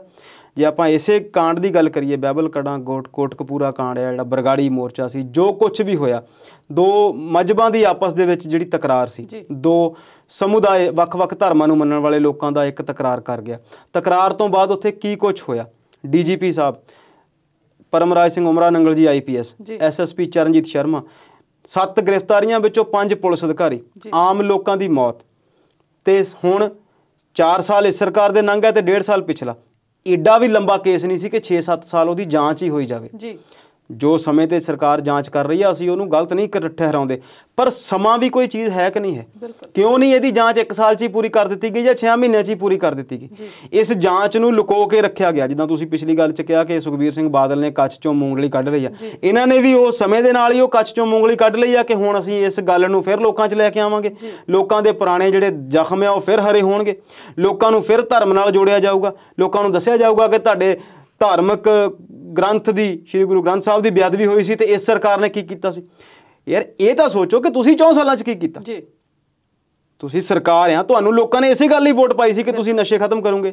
ਤੁਸੀਂ ਜੋ ਪਿਛਲੀਆਂ ਸਰਕਾਰਾਂ ਦਾ ਰੇਤ ਮਾਫੀਆ ਸੀ, ਟਰਾਂਸਪੋਰਟ ਮਾਫੀਆ ਸੀ, ਕੇਬਲ ਮਾਫੀਆ ਸੀ, ਜੋ ਤੁਸੀਂ ਲੈਂਡ ਮਾਫੀਆ ਸੀ, ਜਿੰਨੀਆਂ ਤੁਸੀਂ ਗੱਲਾਂ ਕਰਦੇ ਸੀ, ਜਿੰਨੇ ਤੁਸੀਂ ਨਾਰੇ ਪ੍ਰਸ਼ਾਂਤ ਕਿਸ਼ੋਰ ਕੋਲੋਂ ਬਣਵਾਏ ਸੀ, ਜਿੰਨੇ ਤੁਸੀਂ ਭਾਸ਼ਣ ਦਿੱਤੇ ਸੀ, ਉਹਦੇ ਵਿੱਚ ਲੋਕਾਂ ਨੂੰ ਤੁਸੀਂ ਉਕਸਾਇਆ ਸੀ ਸਾਰੀਆਂ ਗੱਲਾਂ ਲਈ, ਤੇ ਰਿਜ਼ਲਟ ਕੀ ਕੀਤਾ? ਤੇ ਹੁਣ ਤੁਸੀਂ ਫਿਰ ਉਹੀ ਮੂੰਗਲੀ ਬਾਹਰ ਕੱਢ ਲਈ ਆ। ਕਹਿਣ ਦਾ ਮਤਲਬ ਇਹ ਆ ਕਿ ਮੁੱਦੇ ਵੀ ਜਿਹੜੇ ਆ ਉਹ ਸਿਰਫ ਔਰ ਸਿਰਫ ਰਾਜਨੀਤੀ ਕਰਕੇ ਹੀ ਵਰਤੇ ਜਾਂਦੇ ਆ, ਨਾ ਤੇ ਧਰਮ ਨਾਲ ਉਸ ਪਾਰਟੀ ਦਾ ਕੋਈ ਲੈਣ ਦੇਣਾ ਤੇ ਨਾ ਹੀ ਇਸ ਪਾਰਟੀ ਦਾ ਲੈਣ ਦੇਣਾ। ਤੇ ਜਿਹੜੇ ਆਮ ਲੋਕ ਨੇ ਜਿਨ੍ਹਾਂ ਲਈ ਧਰਮ ਜਿਹੜਾ ਉਹ ਵੱਡਾ ਵਿਸ਼ਾ ਆ, ਉਹਨੂੰ ਇਹ ਸਾਹਮਣੇ ਰੱਖ ਕੇ ਤੇ ਲੋਕਾਂ ਨੂੰ ਮੂਰਖ ਬਣਾਉਂਦੇ ਆ ਤੇ ਆਪਣੀਆਂ ਸਰਕਾਰਾਂ ਬਣਾਉਂਦੇ ਆ, ਚਾਹੇ ਉਹ ਸਟੇਟ ਸਰਕਾਰ ਆ ਤੇ ਚਾਹੇ ਸੈਂਟਰ ਸਰਕਾਰ। ਜੀ ਸ਼ਰਮਾ ਜੀ, ਖਬਰ ਆਈ ਹੈ ਕਿ ਬਾਟਲਾ ਹਾਊਸ ਐਨਕਾਊਂਟਰ ਦੇ ਜਿਹੜਾ ਦੋਸ਼ੀ ਸੀ ਉਹਨੂੰ ਫਾਂਸੀ ਦਾ ਐਲਾਨ ਹੋ ਗਿਆ ਆ, ਕੀ ਕਹਿਣਾ ਚਾਹੋਗੇ? ਫਿਰ ਗੱਲ ਉਹੀ ਆ ਜੀ, ਰਾਜਨੀਤੀ। ਜਦੋਂ 2008 ਦੇ ਵਿੱਚ ਸਤੰਬਰ ਦੇ ਵਿੱਚ ਦਿੱਲੀ ਦੇ ਵਿੱਚ ਸਿਲਸਿਲੇਵਾਰ ਬੰਬ ਧਮਾਕੇ ਹੋਏ ਸੀ, 26 ਲੋਕਾਂ ਦੀ ਮੌਤ ਹੋਈ ਸੀ ਤੇ 133 ਲੋਕ ਜ਼ਖਮੀ ਹੋਏ ਸੀ। ਉਸ ਤੋਂ ਪਹਿਲਾਂ ਸਤੰਬਰ ਤੋਂ 1.5 ਮਹੀਨਾ ਪਹਿਲਾਂ ਜੁਲਾਈ ਦੇ ਵਿੱਚ ਗੁਜਰਾਤ ਦੇ ਵਿੱਚ ਬੰਬ ਧਮਾਕੇ ਹੋਏ ਸੀ। ਬੜੇ ਲੋਕਾਂ ਨੂੰ ਲੱਭਣ ਲਈ ਕੋਸ਼ਿਸ਼ ਕੀਤੀ ਗਈ ਸੀ ਤੇ ਜਦੋਂ ਲੀਡ ਮਿਲੀ ਸੀ ਤੇ ਪਤਾ ਲੱਗਾ ਸੀ ਕਿ ਦਿੱਲੀ ਦੇ ਵਿੱਚ ਹੀ ਕੁਝ ਲੋਕ ਛੁਪੇ ਹੋਏ ਨੇ। ਜਦੋਂ ਪੁਲਿਸ ਨੇ ਉੱਥੇ ਰੇਡ ਕੀਤੀ ਤੇ ਜਦੋਂ ਉੱਥੇ ਅੰਦਰ ਗਏ, ਇੰਸਪੈਕਟਰ ਚੰਦਰਮੋਹਨ ਸ਼ਰਮਾ ਸੀ, ਨਾਲ ਬਲਵਿੰਦਰ ਸਿੰਘ ਹੈੱਡ ਕਾਂਸਟੇਬਲ ਸੀ, ਅੰਦਰੋਂ ਗੋਲੀਆਂ ਚੱਲੀਆਂ, ਇਹ ਬੰਦੇ ਮਾਰੇ ਗਏ। ਉੱਥੇ 2 ਜਿਹੜੇ ਅੱਤਵਾਦੀ ਸੀ ਉਹ ਮੌਕੇ ਤੇ ਮਾਰ ਦਿੱਤੇ ਗਏ ਸੀ, ਗੋਲੀਆਂ ਉਹਨਾਂ ਦੇ ਲੱਗ ਗਈਆਂ ਸੀ। ਏਮਜ਼ ਲਿਜਾ ਕੇ ਉਹਨਾਂ ਦੀ ਜਿਹੜੀ ਸੀ ਮੌਤ ਦੀ ਪੁਸ਼ਟੀ ਹੋ ਗਈ। ਤੀਜਾ ਇੱਕ ਬਚ ਗਿਆ ਸੀ, ਅਰੀਜ਼ ਖਾਨ ਉਹਦਾ ਨਾਮ ਆ, ਪੜ੍ਹਿਆ ਲਿਖਿਆ ਬੰਦਾ ਆ, B.Tech ਕਰਦਾ ਸੀ ਕਿਸੇ ਜ਼ਮਾਨੇ 'ਚ, ਉਹ ਮੁਜ਼ੱਫਰਨਗਰ ਦੇ SD ਕਾਲਜ ਤੋਂ, ਬੜਾ ਸਕਾਲਰਸ, ਮਤਲਬ ਕਿ ਬਹੁਤ ਚੰਗੀ ਹੋਣਹਾਰ ਵਿਦਵਾਨ ਸੀ, ਵਿਦਿਆਰਥੀ ਸੀ, ਪੜ੍ਹਾਈ ਦੇ ਵਿੱਚ ਬਹੁਤ ਵਧੀਆ ਸੀ। ਪਰ ਫਿਰ ਉਹ IM ਨਾਲ, ਇੰਡੀਅਨ ਮੁਜਾਹਿਦੀਨ ਨਾਲ ਜੁੜ ਗਿਆ ਤੇ ਬਹੁਤ ਸਾਰੇ ਸ਼ਹਿਰਾਂ ਦੇ ਵਿੱਚ ਧਮਾਕੇ ਕਰਨ ਦੇ ਵਿੱਚ ਉਹਦਾ ਨਾਮ ਜੁੜਿਆ। ਤੇ ਇਸ ਘਟਨਾ ਨੂੰ ਬਹੁਤ ਜ਼ਿਆਦਾ ਰਾਜਨੀਤਿਕ ਮਾਈਲੇਜ ਮਿਲਿਆ ਸੀ। ਮੱਧ ਪ੍ਰਦੇਸ਼ ਤੋਂ ਦਿਗਵਿਜੇ ਸਿੰਘ ਮੁੱਖ ਮੰਤਰੀ ਸੀ, ਉਹਨਾਂ ਨੇ ਇਸ ਘਟਨਾ ਨੂੰ ਫਰਜ਼ੀ ਮੁੱਠਭੇੜ ਦੱਸਿਆ ਸੀ। ਕਾਂਗਰਸ ਦੇ ਵੱਡੇ ਲੀਡਰ ਸਲਮਾਨ ਖੁਰਸ਼ੀਦ ਨੇ ਸੰਸਦ ਦੇ ਵਿੱਚ ਕਿਹਾ ਸੀਗੇ ਇਸ ਘਟਨਾ ਦੇ ਵਿੱਚ ਜਿਹੜੀਆਂ ਉਸ ਅੱਤਵਾਦੀਆਂ ਦੀਆਂ ਲਾਸ਼ਾਂ ਨੂੰ ਦੇਖ ਕੇ ਮੈਡਮ ਸੋਨੀਆ ਗਾਂਧੀ ਬਹੁਤ ਭਾਵੁਕ ਹੋ ਗਏ ਸੀ ਤੇ ਉਹ ਰੋ ਪਏ ਸੀ ਤੇ ਸਾਰੇ ਦੇਸ਼ ਨੇ ਇਸ ਗੱਲ ਦਾ ਮਜ਼ਾਕ ਬਣਾਇਆ ਸੀ ਕਿ ਮੈਡਮ ਨੂੰ ਅੱਤਵਾਦੀਆਂ ਦੀਆਂ ਲਾਸ਼ਾਂ ਦੇਖ ਕੇ ਤਾਂ ਰੋਣਾ ਆਇਆ ਤੇ ਜਿਹੜੇ ਲੋਕ ਮਰੇ ਸੀ ਜਾਂ ਜਿਹੜੇ ਪੁਲਿਸ ਦੇ ਮੁਖੀ ਇੰਸਪੈਕਟਰ ਮਰੇ ਸੀ ਉਹ ਲਾਸ਼ਾਂ ਦੇਖ ਕੇ ਰੋਣਾ ਨਹੀਂ ਆਇਆ। ਬਾਅਦ ਵਿੱਚ ਸੋਨੀਆ ਗਾਂਧੀ ਨੇ ਇਸ ਗੱਲ ਦਾ ਖੰਡਨ ਕੀਤਾ ਸੀ। ਸੋ ਕਹਿਣ ਦਾ ਮਤਲਬ ਇਹ ਆ ਫਿਰ ਉਸ ਗੱਲ ਦੇ ਉੱਤੇ ਰਾਜਨੀਤੀ ਹਾਵੀ। 2008 ਦੀ ਘਟਨਾ ਆ ਤੇ 2021 ਆ ਗਿਆ, 13 ਸਾਲ ਹੋ ਗਏ, ਪੁਲਿਸ ਦੇ ਬੰਦੇ ਮਾਰੇ ਗਏ, ਅੱਤਵਾਦੀ 2 ਮਾਰੇ ਗਏ, ਤੀਜੇ ਨੂੰ ਸਜ਼ਾ ਦੇਣ ਲਈ 13 ਸਾਲ ਕਿਸ ਕੰਮ ਲਈ ਲੱਗਦੇ ਜੀ। ਅੰਗਰੇਜ਼ੀ ਦਾ ਇੱਕ ਮੁਹਾਵਰਾ ਅਸੀਂ ਅਕਸਰ ਉਹ ਪੜ੍ਹਦੇ ਹਾਂ ਸਵਲੀਨ ਜੀ, ਤੇ ਸਾਨੂੰ ਦੁੱਖ ਹੁੰਦਾ ਕਿ ਅਸੀਂ ਕਿੱਥੇ ਰਹਿ ਰਹੇ ਹਾਂ ਤੇ ਕੀ ਸਾਡੇ ਨਾਲ ਹੋ ਰਿਹਾ। Justice delayed is justice denied. ਦੇਰ ਨਾਲ ਮਿਲਿਆ ਹੋਇਆ ਜਿਹੜਾ ਨਿਆਂ ਆ ਉਹ ਅਨਿਆਂ ਵਰਗਾ ਆ। ਮੌਕੇ ਤੇ ਸਜ਼ਾ ਹੋ ਜਾਣੀ ਚਾਹੀਦੀ ਹੈ, ਮੌਕੇ ਤੇ ਫੈਸਲੇ ਹੋ ਜਾਣੇ ਚਾਹੀਦੇ। ਤੇ ਇਹਦੇ ਵਿੱਚ ਮੈਨੂੰ ਕਹਿਣ ਦੇ ਵਿੱਚ ਕੋਈ ਸ਼ੱਕ ਨਹੀਂ ਕਿ ਕਿਸੇ ਜ਼ਮਾਨੇ ਦੇ ਵਿੱਚ ਸਰਕਾਰਾਂ ਸਿਰਫ ਏਜੰਸੀਆਂ ਨੂੰ ਵਰਤਦੀਆਂ ਸੀ ਤੇ ਹੁਣ ਮੈਨੂੰ ਇਦਾਂ ਲੱਗਦਾ ਕਿਤੇ ਨਾ ਕਿਤੇ ਕਿ ਅਦਾਲਤੀ ਫੈਸਲੇ ਵੀ ਜਿਹੜੇ ਆ ਉਹ ਸਮੇਂ-ਸਮੇਂ ਨਾਲ ਹੀ ਆਉਂਦੇ ਆ। ਬੰਗਾਲ ਦੀ ਇਲੈਕਸ਼ਨ ਆ ਤੇ ਉਹ ਸਾਰੀਆਂ ਚੀਜ਼ਾਂ ਜਿਹੜੀਆਂ ਆ ਉੱਥੇ ਇਹਨਾਂ ਚੀਜ਼ਾਂ ਨੂੰ ਵਰਤਿਆ ਜਾ ਰਿਹਾ। ਫਿਰ ਉੱਥੇ ਹਿੰਦੂ ਮੁਸਲਮਾਨ ਦੀ ਗੱਲ ਹੋ ਰਹੀ ਆ। ਇਸ ਬੰਦੇ ਨੂੰ ਇੱਕ ਫਾਂਸੀ ਦੇਣੀ ਸੀ, ਸਾਹਮਣੇ ਸੀ ਸਾਰਿਆਂ ਦੇ ਕਿ 2 ਮਾਰੇ ਗਏ ਤੇ ਤੀਜਾ ਫੜ ਲਿਆ। ਸਾਨੂੰ ਇਹ ਕਹਿਣ ਦਾ ਅਧਿਕਾਰ ਨਹੀਂ, ਪਰ ਕਿਉਂ ਨਹੀਂ ਇਹਨੂੰ ਉਸੇ ਵੇਲੇ ਹੀ ਮਾਰ ਦਿੱਤਾ ਗਿਆ। ਕਿੱਡੀ ਕੁ ਵੱਡੀ ਗੱਲ ਸੀ। ਜਦੋਂ ਤੁਸੀਂ ਐਨਕਾਊਂਟਰ ਕਰਦੇ ਹੀ ਆ ਤੇ ਫਿਰ ਉਹ ਜਿਹੜੀਆਂ ਦੂਜੀਆਂ ਪਾਰਟੀਆਂ ਜਿਹੜੀਆਂ ਦੂਸਰੇ ਧਿਰ ਦੀਆਂ ਦੂਸਰੇ ਮਜ਼ਹਬ ਦੀਆਂ ਵੋਟਾਂ ਲੈਣ ਲਈ ਇਹੋ ਜਿਹੀਆਂ ਗੱਲਾਂ ਕਰਦੀਆਂ, ਉਹ ਵੀ ਨਹੀਂ ਹੋਣੀ ਚਾਹੀਦੀ। ਬਹੁਤ ਮੰਦਭਾਗੀ ਗੱਲ ਆ ਕਿ ਜਿਹੜੇ ਮੁੱਦੇ ਨੇ ਜਿੰਨੇ ਵੀ ਨੇ ਉਹ ਸਿਰਫ ਔਰ ਸਿਰਫ ਰਾਜਨੀਤੀ ਲਈ ਵਰਤੇ ਜਾਂਦੇ ਨੇ। ਇੱਦਾਂ ਨਹੀਂ ਹੋਣਾ ਚਾਹੀਦਾ। ਜਾਂਚ ਕਰੋ, ਜੋ ਤੁਹਾਡਾ ਕਾਨੂੰਨੀ ਪ੍ਰਕਿਰਿਆ ਆ ਉਹਨੂੰ ਪੂਰੀ ਕਰੋ ਤੇ ਸਜ਼ਾ ਦਿਓ। ਪਰ ਸਜ਼ਾ ਦੇਵੇ ਕੌਣ ਤੇ ਦਈਏ ਕਿਵੇਂ? 13 ਸਾਲ ਲੱਗ ਗਏ। ਇੱਕ ਸਪੈਸ਼ਲ ਕੋਰਟ ਨੇ ਦਿੱਤਾ। ਹੁਣ ਇਸ ਤੋਂ ਬਾਅਦ ਉਹ ਹਾਈ ਕੋਰਟ ਜਾਣਗੇ, ਉਸ ਤੋਂ ਬਾਅਦ ਉਹ ਸੁਪਰੀਮ ਕੋਰਟ ਜਾਣਗੇ, ਫਿਰ ਰਾਸ਼ਟਰਪਤੀ ਕੋਲ ਨਿਆਂ ਜਾਚਕਾ ਜਿਹੜੀ ਦਇਆ ਜਾਚਕਾ ਆ ਉਹ ਪਈ ਰਹੂਗੀ। ਸਵਲੀਨ ਜੀ ਹੈਰਾਨੀ ਹੋਗੀ ਤੁਹਾਨੂੰ ਜਾਣ ਕੇ ਕਿ ਸਿਰਫ ਸੁਪਰੀਮ ਕੋਰਟ ਤੇ ਹਾਈ ਕੋਰਟ ਦੇ ਵਿੱਚ 400 ਤੋਂ ਜ਼ਿਆਦਾ ਜੱਜਸ ਦੀਆਂ ਪੋਸਟਾਂ ਖਾਲੀ ਨੇ। ਕੀ ਇਸ ਮੁਲਕ ਦੇ ਵਿੱਚ ਜਿਹੜੀ ਜੱਜ ਤੇ ਲੋਕਾਂ ਦੀ ਰੇਸ਼ੋ ਆ, ਇੱਕ ਬੰਦੇ ਪਿੱਛੇ ਕਿੰਨੇ ਜੱਜ ਹੋਣੇ ਚਾਹੀਦੇ ਨੇ, 1000 ਬੰਦੇ ਪਿੱਛੇ ਕਿੰਨੇ ਜੱਜ ਹੋਣੇ ਚਾਹੀਦੇ ਨੇ? ਜੇ ਅਸੀਂ ਉਹਨਾਂ ਡਾਟੇ ਦੀ ਗੱਲ ਕਰੀਏ, ਅਦਾਲਤਾਂ ਵਿੱਚ ਪੈਂਡਿੰਗ ਕੇਸਾਂ ਦੀ ਗੱਲ ਕਰੀਏ, ਤੇ ਸਾਨੂੰ ਇੱਕ ਵੱਖਰਾ ਵਿਚਾਰ ਚਰਚਾ ਪ੍ਰੋਗਰਾਮ ਕਰਨਾ ਪਊਗਾ, ਫਿਰ ਵੀ ਉਹ ਪੂਰਾ ਨਹੀਂ ਹੋਣਾ। ਸੋ ਜਸਟਿਸ ਜਿਹੜਾ ਆ, ਨਿਆਂ ਜਿਹੜਾ ਆ ਉਹ ਜਸਟ ਤੋਂ ਬਣਿਆ, ਤੁਰੰਤ ਜਸਟਿਸ। ਮਤਲਬ ਬੜੀ ਸੌਖੀ ਜੀ ਗੱਲ ਆ। ਜੇ ਆਮ ਲੋਕ ਸਮਾਜ ਦੇ ਵਿੱਚ ਸੁਰੱਖਿਅਤ ਮਹਿਸੂਸ ਕਰਨਗੇ, ਉਹਨਾਂ ਦੀਆਂ ਸਮੱਸਿਆਵਾਂ ਦਾ ਹੱਲ ਹੋਵੇ, ਜੇ ਉਹਨਾਂ ਦੇ ਨਾਲ ਕਿਤੇ ਕੋਈ ਵਾਪਰਦਾ ਆ ਕੋਈ ਘਟਨਾ ਤੇ ਉਹਦਾ ਜਿਹੜਾ ਤੁਰੰਤ ਉਹਨਾਂ ਨੂੰ ਨਿਆਂ ਮਿਲੇ, ਇਸ ਕੰਮ ਨੂੰ ਲੈ ਕੇ ਸਰਕਾਰਾਂ ਨੂੰ ਕੰਮ ਕਰਨਾ ਚਾਹੀਦਾ, ਨਾ ਕਿ ਕਿਸੇ ਵੀ ਮੁੱਦੇ ਨੂੰ ਰਾਜਨੀਤੀ ਲਈ ਵਰਤਣ ਦਾ ਕੰਮ ਹੋਣਾ ਚਾਹੀਦਾ। ਜੀ ਬਿਲਕੁਲ ਸਾਹਿਬ, ਜੇ ਕਿਸਾਨੀ ਅੰਦੋਲਨ ਦੀ ਗੱਲ ਕਰੀਏ, ਕਿਸਾਨੀ ਮੁੱਦੇ ਤੇ ਵੀ ਅਸੀਂ ਗੱਲ ਕਰਦੇ ਹਾਂ ਤੇ ਰੱਖਿਆ ਮੰਤਰੀ ਰਾਜਨਾਥ ਸਿੰਘ ਕਹਿ ਰਹੇ ਨੇ ਕਿ ਕਿਸਾਨਾਂ ਨੂੰ ਸਰਕਾਰ ਦੇ ਨਾਲ ਫਿਰ ਗੱਲ ਕਰਨੀ ਚਾਹੀਦੀ ਹੈ। ਦਰਜਨ ਦੇ ਕਰੀਬ ਮੀਟਿੰਗਾਂ ਹੋ ਚੁੱਕੀਆਂ ਨੇ ਤੇ ਸਾਰੀਆਂ ਹੀ ਬੇਸਿੱਟਾ ਰਹੀਆਂ ਨੇ, ਤੇ ਹੁਣ ਸਰਕਾਰ ਕੋਲ ਕੱਢਣ ਪਾਉਣ ਨੂੰ ਕੀ ਹੈ? ਸਵਲੀਨ ਜੀ, ਆਪਾਂ ਸਭ ਤੋਂ ਪਹਿਲਾਂ ਦੇਖਦੇ ਹਾਂ ਕਿ ਰਾਜਨਾਥ ਸਿੰਘ ਜਿਹੜੇ ਆ ਉਹਨਾਂ ਦਾ ਪਿਛੋਕੜ ਕੀ ਆ। ਪਾਰਟੀ ਬੀਜੇਪੀ ਦੇ ਪ੍ਰਧਾਨ ਰਹਿ ਚੁੱਕੇ ਆ, ਯੂਪੀ ਦੇ ਵਿੱਚ ਮੁੱਖ ਮੰਤਰੀ ਰਹਿ ਚੁੱਕੇ ਆ, ਪਿਛਲੀ ਮੋਦੀ ਸਰਕਾਰ ਦੇ ਵਿੱਚ ਉਹ ਗ੍ਰਹਿ ਮੰਤਰੀ ਸੀਗੇ ਤੇ ਇਸ ਵੇਲੇ ਉਹ ਰੱਖਿਆ ਮੰਤਰੀ ਆ। ਜਿਸ ਦਿਨ ਦਾ ਇਹ ਅੰਦੋਲਨ ਦਿੱਲੀ ਦੇ ਦਰਵਾਜ਼ਿਆਂ ਤੇ ਪਹੁੰਚਿਆ ਆ, ਖਾਸ ਕਰਕੇ ਇਹ ਰਾਜਨਾਥ ਸਿੰਘ ਨੇ ਇਹਦੇ ਵਿੱਚ ਕਾਫੀ ਵਾਰ ਜਿਹੜਾ ਸਰਕਾਰ ਦੇ ਵਿੱਚ ਟੁੱਟੀ ਗੱਲਬਾਤ ਤੇ ਉਹਦੇ ਵਿੱਚ ਆਪਣਾ ਰੋਲ ਅਦਾ ਕੀਤਾ। ਪਰ ਬੀਜੇਪੀ ਦੇ ਵਿੱਚ ਕੁਝ ਵੀ ਲੋਬੀਆਂ ਬਣੀਆਂ ਹੋਈਆਂ ਆ। ਪਿਛਲੇ ਸਮੇਂ ਦੇ ਵਿੱਚ ਇੱਕ ਨਰੇਸ਼ ਟਕੈਤ ਵੱਲੋਂ ਵੀ ਬਿਆਨ ਦਿੱਤਾ ਗਿਆ ਸੀ ਵੀ ਜੇਕਰ ਰਾਜਨਾਥ ਸਿੰਘ ਇਹਦੇ ਵਿੱਚ ਇੰਟਰਵੀਨ ਕਰਨ, ਜੇ ਰਾਜਨਾਥ ਨੂੰ ਇਸ ਅੰਦੋਲਨ ਨੂੰ ਇਹ ਸਮੱਸਿਆ ਨੂੰ ਹੱਲ ਕਰਨ ਦਾ ਮੌਕਾ ਦਿੱਤਾ ਜਾਵੇ ਤੇ ਇੱਕ ਦਿਨ ਦੇ ਵਿੱਚ ਇਹ ਮਸਲਾ ਹੱਲ ਹੋ ਸਕਦਾ। ਇੱਕ ਮੀਟਿੰਗ ਦੇ ਵਿੱਚ ਇੱਦਾਂ ਦੇ ਵੀ ਹਾਲਾਤ ਬਣੇ ਸੀਗੇ ਵੀ ਰਾਜਨਾਥ ਨੇ ਜਦੋਂ ਗੱਲਬਾਤ ਟੁੱਟ ਚੁੱਕੀ ਸੀਗੀ, ਉਹ ਗੱਲਬਾਤ ਨੂੰ ਦੁਬਾਰਾ ਸਟਾਰਟ ਕਰਾਇਆ। ਪਹਿਲੀ ਵਾਰ ਵੀ ਜਦੋਂ ਦਿੱਲੀ ਦੇ ਵਿੱਚ ਹਜੇ ਨਹੀਂ ਸੀ ਗਏ, ਉਦੋਂ ਵੀ ਰਾਜਨਾਥ ਜਿਹੜਾ ਸੀਗਾ ਸਰਕਾਰ ਦੇ ਨਾਲ ਕਿਸਾਨਾਂ ਜਥੇਬੰਦੀਆਂ ਦਾ ਰਾਬਤਾ ਕਰਾਉਣ ਦੇ ਵਿੱਚ ਆਪਣੀ ਭੂਮਿਕਾ ਅਦਾ ਕਰਦਾ ਰਿਹਾ। ਪਰ ਬੀਜੇਪੀ ਦੇ ਵਿੱਚ ਇੱਕ ਇੱਦਾਂ ਦੀ ਲੌਬੀ ਆ, ਉਹ ਕਿਸੇ ਹਾਲਤ ਵਿੱਚ ਵੀ 2-3 ਬੰਦਿਆਂ ਨੂੰ ਛੱਡ ਕੇ ਕਿਸੇ ਹੋਰ ਬੰਦੇ ਨੂੰ ਕੋਈ ਕੰਮ ਕਰ ਨਹੀਂ ਦੇਣਾ ਚਾਹੁੰਦੀਆਂ, ਕਿਸੇ ਨੂੰ ਕ੍ਰੈਡਿਟ ਨਹੀਂ ਲੈਣ ਦੇਣਾ ਚਾਹੁੰਦੀਆਂ। ਜਿਹੜੀ ਪਿਛਲੀ ਮੀਟਿੰਗ ਦੇ ਵਿੱਚ ਰਾਜਨਾਥ ਸਿੰਘ ਦੀ ਪੂਰੀ ਆਮਦ ਬਣ ਗਈ ਸੀ, ਸਾਰੀ ਗੱਲਬਾਤ ਤੈਅ ਹੋ ਗਈ ਸੀ, ਲਾਸਟ ਮੂਵਮੈਂਟ ਤੇ ਜਾ ਕੇ ਰਾਜਨਾਥ ਨੂੰ ਉਸ ਮੀਟਿੰਗ ਤੋਂ ਦੂਰ ਕਰ ਦਿੱਤਾ ਗਿਆ। ਇਹ 26 ਜਨਵਰੀ ਤੋਂ ਪਹਿਲਾਂ ਦੀ ਘਟਨਾ ਹੈ। ਜਦੋਂ ਵੀ ਹੁਣ ਸਰਕਾਰ ਨੇ ਇਹ ਬੰਦ ਕੀਤੀ ਹੋਈ ਗੱਲਬਾਤ ਦਾ ਦੌਰ ਬੰਦ ਕੀਤਾ ਹੋਇਆ ਹੈ, ਪੱਛਮੀ ਬੰਗਾਲ ਦੇ ਨਾਲ ਬਾਕੀ ਸਟੇਟਾਂ ਦੇ ਵਿੱਚ ਇਲੈਕਸ਼ਨਾਂ ਦੇ ਵਿੱਚ ਸਰਕਾਰ ਆਪਣੇ ਚੋਣ ਪ੍ਰਚਾਰ ਤੇ ਰੁੱਝੀ ਹੋਈ ਆ। ਜਿਸ ਦਿਨ ਦਾ ਜਥੇਬੰਦੀਆਂ ਨੇ ਜਾ ਕੇ ਬੰਗਾਲ ਦੇ ਵਿੱਚ ਆਪਣਾ ਬੀਜੇਪੀ ਦੇ ਖਿਲਾਫ ਵੋਟ ਤੇ ਝੋਟ ਕਰਨ ਤੇ ਬੀਜੇਪੀ ਨੂੰ ਵੋਟ ਨਹੀਂ ਪਾਉਣੀ, ਇਹ ਪ੍ਰਚਾਰ ਜਾ ਕੇ ਪੱਛਮੀ ਬੰਗਾਲ ਦੇ ਵਿੱਚ ਸ਼ੁਰੂ ਕੀਤਾ ਆ। ਉਸੇ ਦਿਨ ਤੋਂ ਬੀਜੇਪੀ ਨੂੰ ਖਾਸ ਕਰਕੇ ਪੱਛਮੀ ਬੰਗਾਲ ਦੇ ਵਿੱਚ ਕਿਸਾਨਾਂ ਨੇ ਬਾਣੋ ਬਾਣ ਕੀਤਾ ਹੋਇਆ ਹੈ। ਸਰਕਾਰ ਤੇ ਜਿਹੜਾ ਟੀਕਾ ਲਾਉਣਾ ਚਾਹੁੰਦੀਆਂ ਸੀ ਜਥੇਬੰਦੀਆਂ ਵੋਟ ਦਾ, ਉਹ ਟੀਕੇ ਦਾ ਅਸਰ ਹੋ ਗਿਆ ਆ। ਉਹ ਅਸਰ ਦੇ ਤਹਿਤ ਹੀ ਰਾਜਨਾਥ ਸਿੰਘ ਦਾ ਬਿਆਨ ਆਇਆ ਆ। ਹੁਣ ਵੀ ਜਿਹੜੇ ਇਸ ਚੀਜ਼ ਨੂੰ ਘੋਖਣ ਵਾਲੇ ਹਲਕੇ ਇੱਕ ਨਜ਼ਰ ਰੱਖਦੇ ਆ ਵੀ ਅੱਜ ਵੀ ਰਾਜਨਾਥ ਸਿੰਘ ਜੇ ਇਸ ਮਸਲੇ ਦੇ ਵਿੱਚ ਆਪਣੀ ਭੂਮਿਕਾ ਨਿਭਾਉਂਦੇ ਆ ਤੇ ਜਿਹੜਾ ਮੋਦੀ ਸਰਕਾਰ ਦਾ ਇੱਕ ਰਗੜੂਪੁਣਾ ਬਣਿਆ ਆ, ਇੱਕ ਹੰਕਾਰੀ ਹਉਮੈ ਬਣੀ ਹੋਈ ਆ, ਉਹ ਹਉਮੈ 'ਚ ਫਸਿਆ ਗੱਡਾ ਜਿਹੜਾ ਇਸ ਵੇਲੇ ਗੱਲਬਾਤ ਦਾ ਰੁਕਿਆ ਖੜਾ ਆ, ਉਹ ਗੱਡਾ ਦੁਬਾਰਾ ਲੀਹ ਤੇ ਆ ਸਕਦਾ ਆ ਤੇ ਇਸ ਮਸਲੇ ਦਾ ਹੱਲ ਹੋ ਸਕਦਾ ਆ।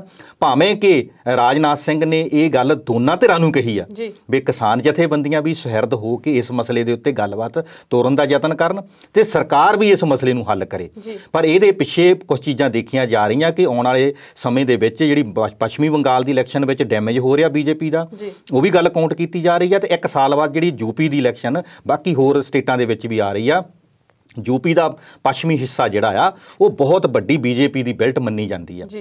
ਟਕੈਤ ਫੈਮਿਲੀ ਦਾ ਉੱਥੋਂ ਬੀਜੇਪੀ ਦੇ ਵਿਰੋਧ ਵਿੱਚ ਆ ਜਾਣਾ ਤੇ ਨਾਲ ਹੀ ਉਹ ਸਾਰੀ ਬੈਲਟ ਦੇ ਵਿੱਚ ਜਿਸ ਤਰ੍ਹਾਂ ਉੱਥੇ ਦੇ MLA MP ਦਾ ਘਰੋਂ ਨਿਕਲਣਾ ਮੁਸ਼ਕਲ ਹੋ ਗਿਆ, ਪੰਜਾਬ ਹਰਿਆਣਾ ਦੀ ਤਰ੍ਹਾਂ ਹੀ ਆਉਣ ਵਾਲੇ ਸਮੇਂ ਦੇ ਵਿੱਚ ਜੇਕਰ ਆਦਿੱਤਿਆ ਜੋਗੀ ਜਿਹੜਾ ਹੈਗਾ ਆ ਉਹਨੂੰ ਸੈਂਟਰ ਦੀ ਰਾਜਨੀਤੀ ਵਿੱਚ ਸ਼ਿਫਟ ਕੀਤਾ ਜਾਂਦਾ ਤੇ ਰਾਜਨਾਥ ਸਿੰਘ ਨੂੰ ਯੂਪੀ ਦੀ ਸਿਆਸਤ ਵਿੱਚ ਦੁਬਾਰਾ ਮੁੱਖ ਮੰਤਰੀ ਦਾ ਅਹੁਦਾ ਤੇ ਬਿਠਾਇਆ ਜਾਂਦਾ ਆ ਤੇ ਇਹ ਮਸਲਾ ਕਿਸਾਨੀ ਦਾ ਹੱਲ ਕਰਨਾ ਰਾਜਨਾਥ ਸਿੰਘ ਲਈ ਬਹੁਤ ਜ਼ਰੂਰੀ ਆ, ਕਿਉਂਕਿ ਕਿਸਾਨਾਂ ਦੀ ਹਮਾਇਤ ਤੋਂ ਬਿਨਾਂ ਯੂਪੀ ਵਿੱਚ ਦੁਬਾਰਾ ਜਿਹੜੀ ਆ ਉਹ ਕਿਸੇ ਤਰ੍ਹਾਂ ਵੀ ਬੀਜੇਪੀ ਯੂਪੀ ਵਿੱਚ ਰਾਜ ਨਹੀਂ ਕਰ ਸਕਦੀ, ਯੂਪੀ ਵਿੱਚ ਨਹੀਂ ਜਿੱਤ ਸਕਦੀ। ਇਸੇ ਕਰਕੇ ਰਾਜਨਾਥ ਨੇ ਦੁਬਾਰਾ ਇਸ ਚੀਜ਼ ਲਈ ਪਹਿਲ ਕਦਮੀ ਕੀਤੀ ਆ ਤੇ ਦੇਖਦੇ ਆ ਕਿ ਆਉਣ ਵਾਲੇ ਸਮੇਂ ਦੇ ਵਿੱਚ ਬੈਕ ਚੈਨਲ ਤੇ ਜਿਹੜੀ ਕੋਈ ਗੱਲਬਾਤ ਚੱਲ ਰਹੀ ਹੋਵੇ ਜਥੇਬੰਦੀਆਂ ਦੇ ਨਾਲ ਜਾਂ ਜਥੇਬੰਦੀਆਂ ਲੀਡਰ ਨਾਲ, ਜਿਨ੍ਹਾਂ ਦੇ ਰਾਜਨਾਥ ਨਾਲ ਹਮੇਸ਼ਾ ਹੀ ਸੁਖਾਵੇਂ ਸੰਬੰਧ ਰਹੇ ਆ, ਖਾਸ ਕਰਕੇ ਬਲਵੀਰ ਸਿੰਘ ਰਾਜੇਵਾਲ, ਦਰਸ਼ਨਪਾਲ ਜੀ, ਇਹਨਾਂ ਦੇ ਰਾਜਨਾਥ ਸਿੰਘ ਦੇ ਨਾਲ ਬੜੇ ਚੰਗੇ ਸੰਬੰਧ ਰਹੇ ਆ। 26 ਦੀ ਘਟਨਾ ਤੋਂ ਬਾਅਦ ਇਹਨੇ ਸਾਰੀ ਚੀਜ਼ ਨੇ ਇੱਕ ਹੋਰ ਰੂਪ ਲੈ ਲਿਆ। ਲੱਗਦਾ ਹੈ ਕਿ ਆਉਣ ਵਾਲੇ ਦਿਨਾਂ ਦੇ ਵਿੱਚ ਰਾਜਨਾਥ ਸਿੰਘ ਜੀ ਇਸ ਗੱਲ ਦੇ ਵਿੱਚ ਆਪਣਾ ਰੋਲ ਅਦਾ ਕਰਦੇ ਆ ਤੇ ਸ਼ਾਇਦ ਗੱਲਬਾਤ ਜਿਹੜੀ ਆ ਦੁਬਾਰਾ ਟਰੈਕ ਤੇ ਆਣ ਕੇ ਇਹ ਕਿਸਾਨੀ ਮੁੱਦੇ ਦਾ ਹੱਲ ਹੋ ਸਕਦਾ। ਜੀ, ਗੱਲਬਾਤ ਦਾ ਦੌਰ ਇਸੇ ਤਰ੍ਹਾਂ ਜਾਰੀ ਰੱਖਾਂਗੇ, ਪਰ ਹੁਣ ਵੇਲਾ ਹੋ ਗਿਆ ਇੱਕ ਛੋਟੀ ਜਿਹੀ ਬ੍ਰੇਕ ਦਾ। ਜਲਦ ਹਾਜ਼ਰ ਹੁੰਨੇ ਆ।